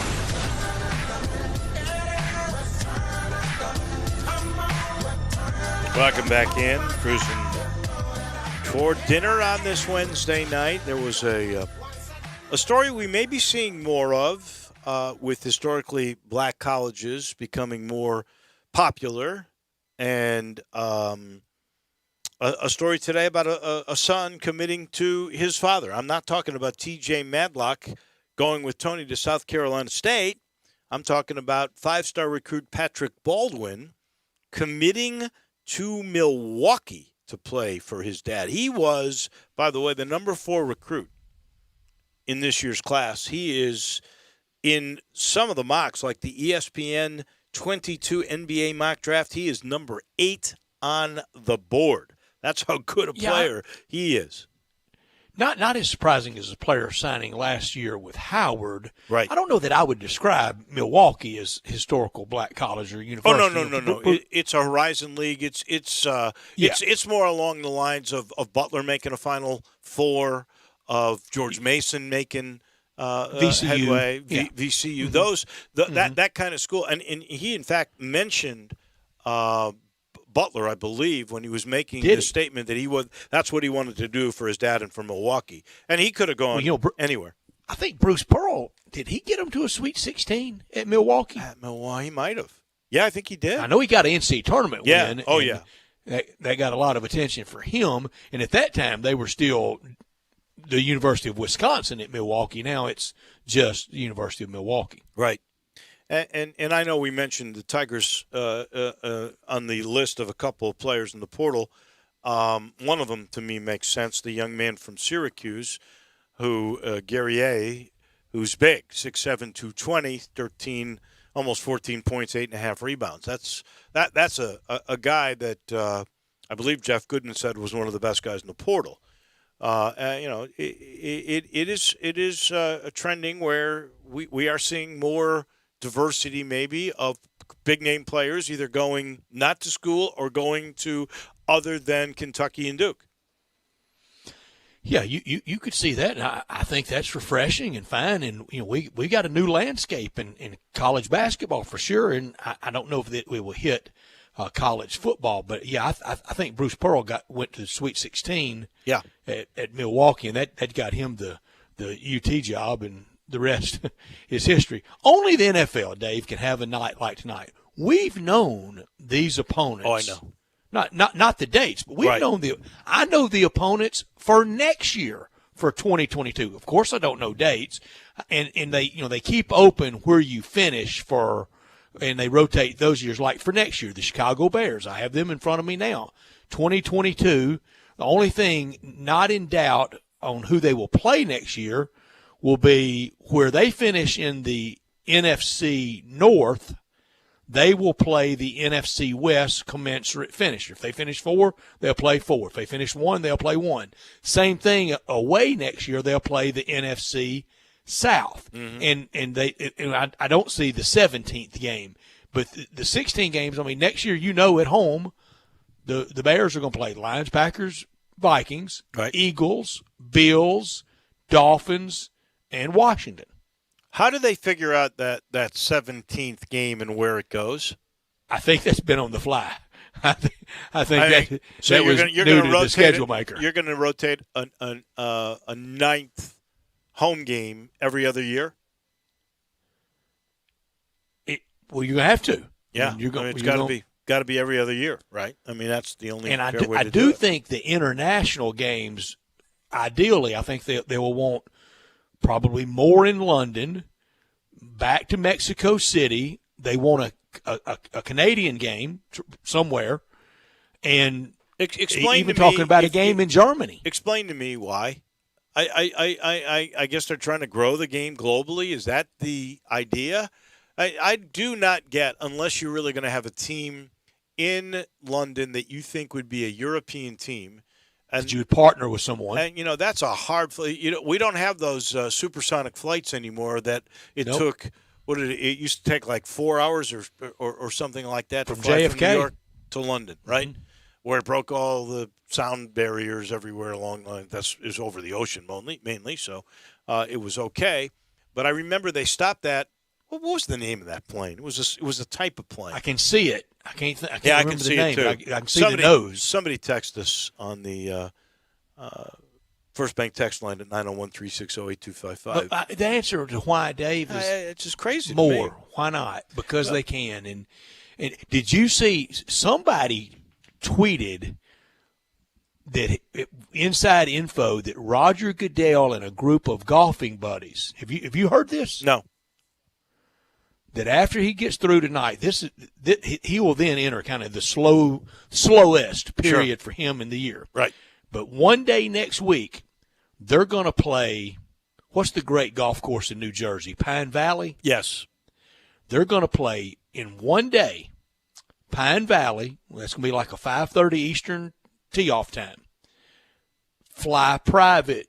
And this is the last 2 or 3 weeks. He makes $30 million a year. He can afford NetJets. He can do whatever he wants to do. Right. Going to fly private to Augusta National, where he's a member, play it noonish, then fly and play Cypress Point by sunset. Going to play Pine Valley, Augusta, and Cypress Point all in one day. Wow. That's just because you can, and that's what the NFL can. That's what they do. That is, That's just showing everybody I got more money than you do. That is an unbelievable trip. First of all, you can't get access to Pine Valley or Augusta National. Really, for that matter, you can't get on Cypress Point. It's the only one out there. He's a member at all three. He's a member of Cypress Point too? Wow. Oh, yeah. I didn't know that. So when I got to play at Pebble Beach, I played Spyglass, Pebble Beach, Spanish you could see Bay, Cypress. And I got to play Monterey Country Club, which was the second hardest besides Cypress Point. And some people say that it is as pretty with as many water-exposed holes as Cypress Point. And Monterey Country Club was really spectacular. My friend and I got to play it with – you have to play it with a member. We played it with a retired naval admiral, and we heard great war stories. And nice. It was really cool. But you're talking about three of the hardest golf courses in the world to get on, and they're going to play it all in one day. How did that get out? Let me just say this. Where did that tweet originate? I bet that person, I bet somebody's trying to find out, where did you get that from? Well, I would say this. If I were Roger Goodell, I would not want people to know that. That is like rubbing it in your face. Especially when he's built up his cred. A little bit of his goodwill. Yeah. Yeah. He really has. Wow. But if you can, you can. Well, that takes more than money. That takes clout. Well, he's got it. He does. He absolutely does. I didn't realize he was a member of all three of those golf courses. Yeah, there's pictures of him out there in green jacketed up. There's a guy in Memphis. I'm not going to say his name, but he at one time belonged to 17 country clubs across the country. Some of them, none of them Augusta, but some of them very famous. And Michael Jordan, he intentionally did it. He landed on 23. Oh, he belongs to 23 clubs? Yeah. Wow. Does he belong to any in Chicago? Are they all all over he the has country? to. Yeah, he must. But it's not Chicago Golf Club. I don't think nobody can get in there. I don't think he spends any time in Chicago anymore, does he? I don't know. Chicago Golf Club. Where exactly is that located? Do you have any idea?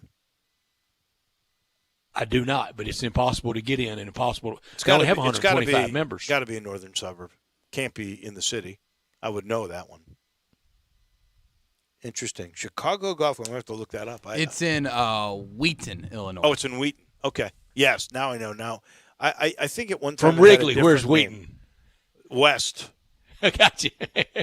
West, about 25 miles. Wrigley's my main demarcation of anything in Chicago. Well, that's a good demarcation to have. It sure is. One last little note.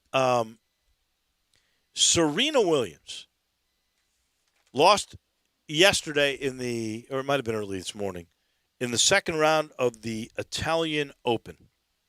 But that was her 1,000th tour level match.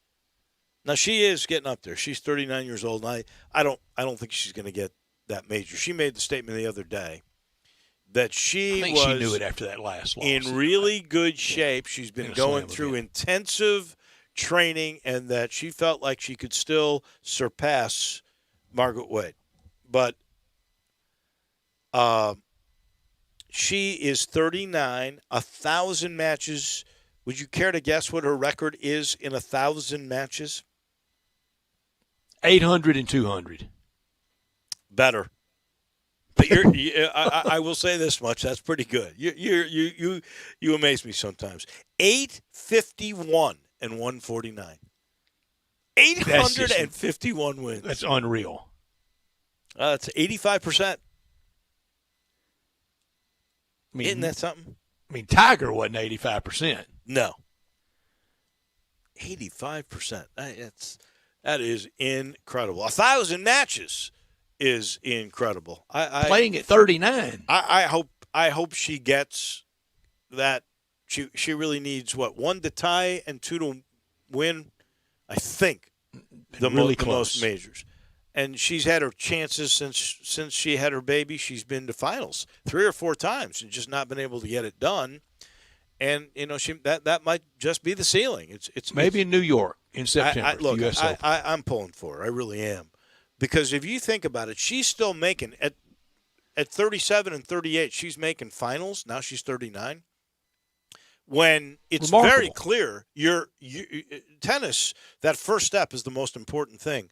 Most people have their prime at the age of 27 in tennis. So you're talking about somebody 12 years past their prime. She's just phenomenal. I hope she gets there, but I thought that was amazing. 851 and 149.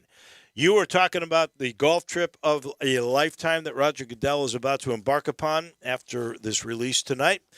My golf trip would consist of going over and seeing my friends at Edwin Watts Golf. Jay Hasselman I heard him today on middays, and they've got a fitter that's going to be in there tomorrow with, I want to say it was Callaway clubs.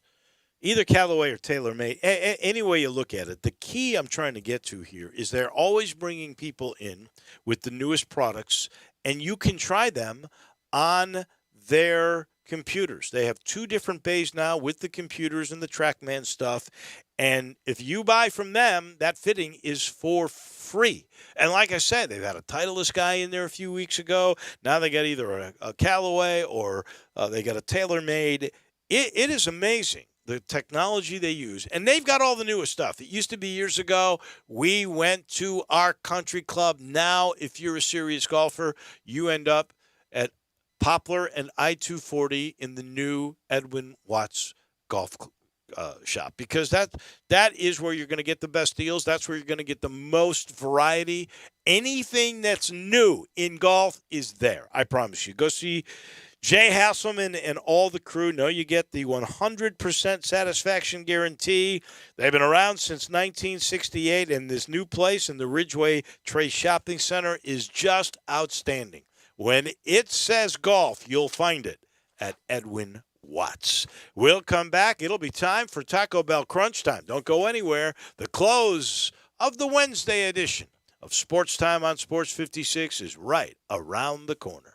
Sports 56 mornings with Peter Edmiston and Anthony Zane. Weekday mornings from 7 till 10 on Sports 56, 98.5 and 96.1.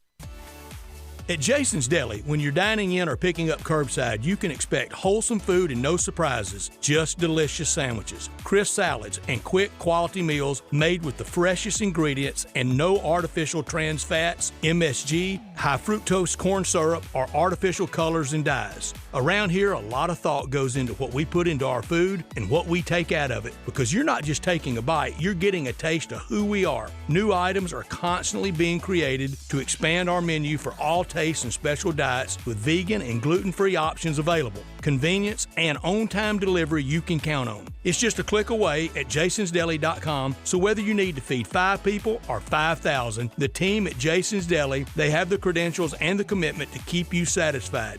Freshness is nearby at Jason's Deli, with locations at Ridgeway in the Park Place Center, Poplar and Highland, Germantown Road in Cordova, and on Goodman Road in Olive Branch. Jason's Deli. It's wholesome food and no surprises. Whether you're driving for distance, pitching for precision, or putting to win it all, come to Edwin Watts Golf Shop to get custom fit for all your clubs throughout your bag. Hit a few balls and let our team show you the latest swing technology and data that will help optimize your game. Having each club tailored to become your gamers will help you start shooting lower scores. Let Edwin Watts Golf Shops help you make every shot the perfect one. Come in and get custom fit today. Edwin Watts Golf Shops, home of the 90-day satisfaction guarantee. Have you ever wondered what's inside your air ducts? Hi, this is Lauren Choate with Choate's Air Conditioning, Heating, and Plumbing. If you are one of many who suffers from bad allergies, especially in the Mid-South, and would like to improve the indoor air quality of your home, then Choate's Air Duct Cleaning could be a solution for you and your family. Air duct cleaning has been proven to help people with allergies and other respiratory issues by removing buildup of debris from your home's air supply. Air duct cleaning will also help eliminate dust from building up in your house, therefore, you don't have to dust as much either. And air duct cleaning is also shown to help improve the performance of your air conditioning and heating system.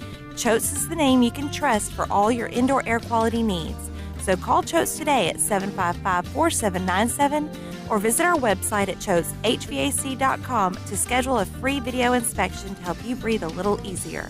And remember, Choate's, let our family serve your family. Welcome back to Sports Time on Sports 56 with Wallo and Stats. This hour of Sports Time is brought to you by DeSoto Auto Sales. Here once again are Dave Woloshin and Brad Norsworthy. Come on, Muhammad, then we hit fame. We beat you with the deal, we get insane. Almost dinner time on this Wednesday. Final portion of our show brought to you by Grind City Brewing and that wonderful craft malt liquor called Tiger Tail. I know you've heard about Tiger Tail now. It was the big hit of the Tiger Sports Properties golf tournament the other day. They were actually fighting for raffle tickets to win six-packs. You can now get it at Kroger. It's become that popular. You know, Grind City Brewing, this is the father and son duo that put this wonderful brewery together in Uptown. Go visit this 5,000-square-foot tap room. What a day like today would be. You can watch all the traffic on the on the old bridge, all lined up. You can watch the sun go down over the bridge. You can look at that green expanse. It's beautiful. And you can do all of their wonderful beers and enjoy every one of them. But you'll, in particular, love the official craft beer of the University of Memphis. That is what Tiger Tail has become. It is a malt liquor, a craft malt liquor that is not like any other malt liquor you have ever had. It is crafted with a bold and a smooth flavor. It has this finish which makes it so drinkable, just so easy drinking, but it's got 7.5% alcohol, so there's a bit of a kick. You're going to love it. And now you can get it in Kroger. Tiger Tail and Grind City Brewing, taking care of beerness in Memphis. It's officially Taco Bell crunch time.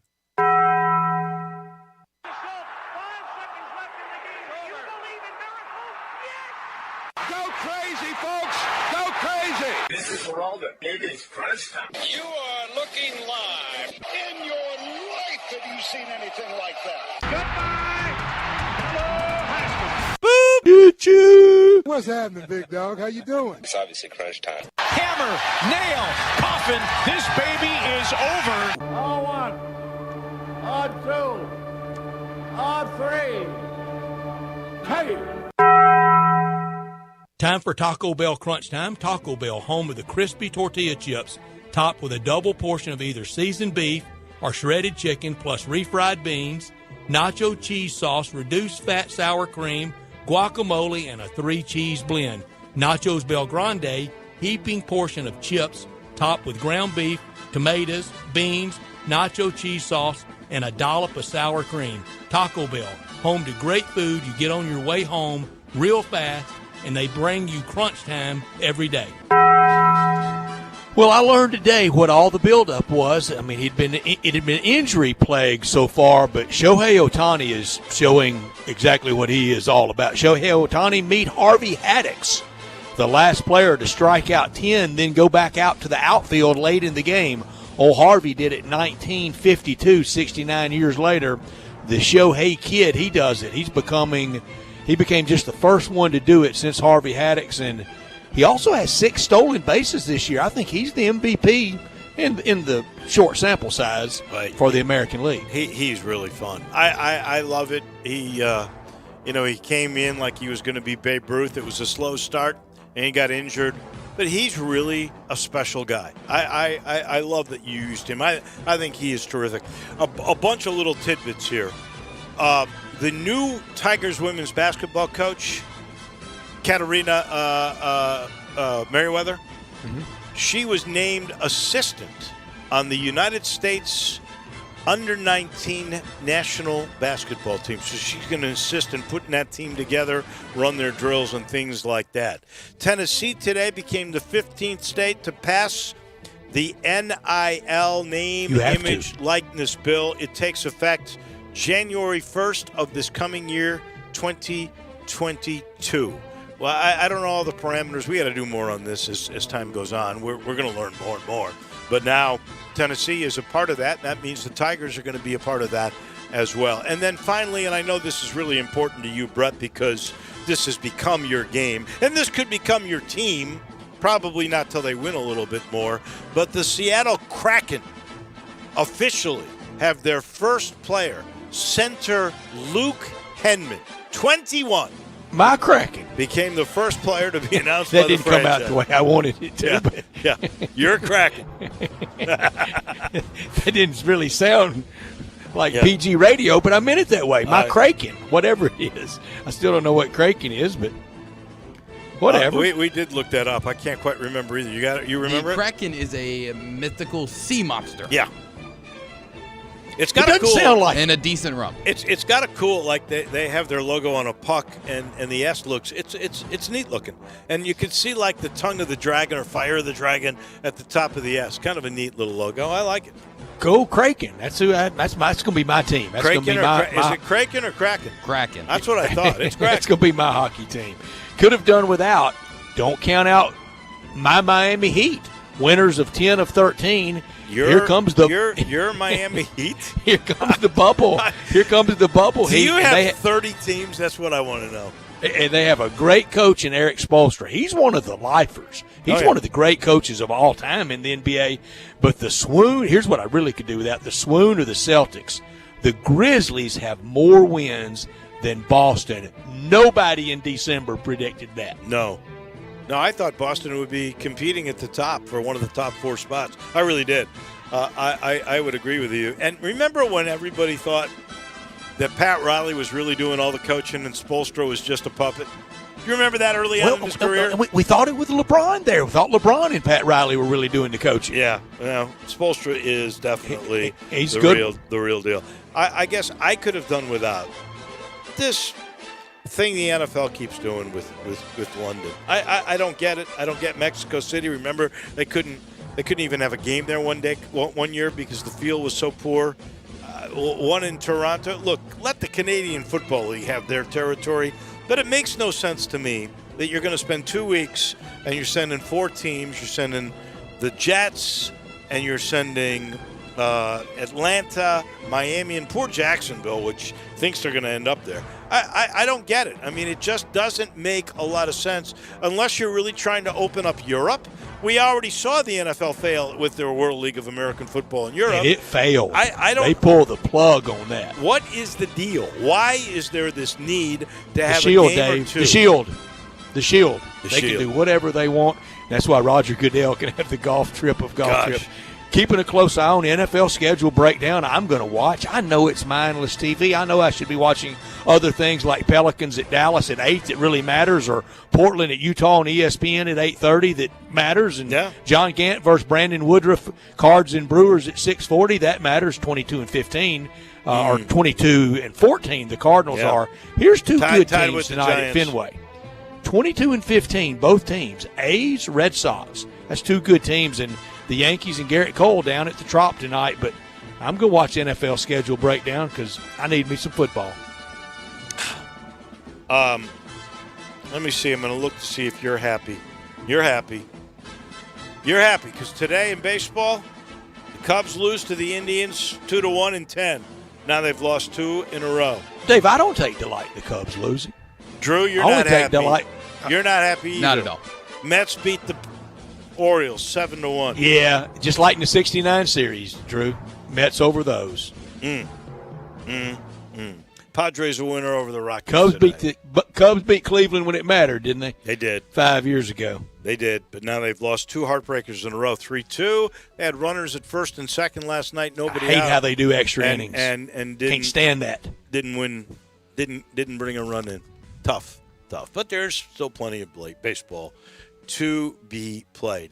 T.J. Reeves, we got to thank him. He came out at 3:30. You know he's excited.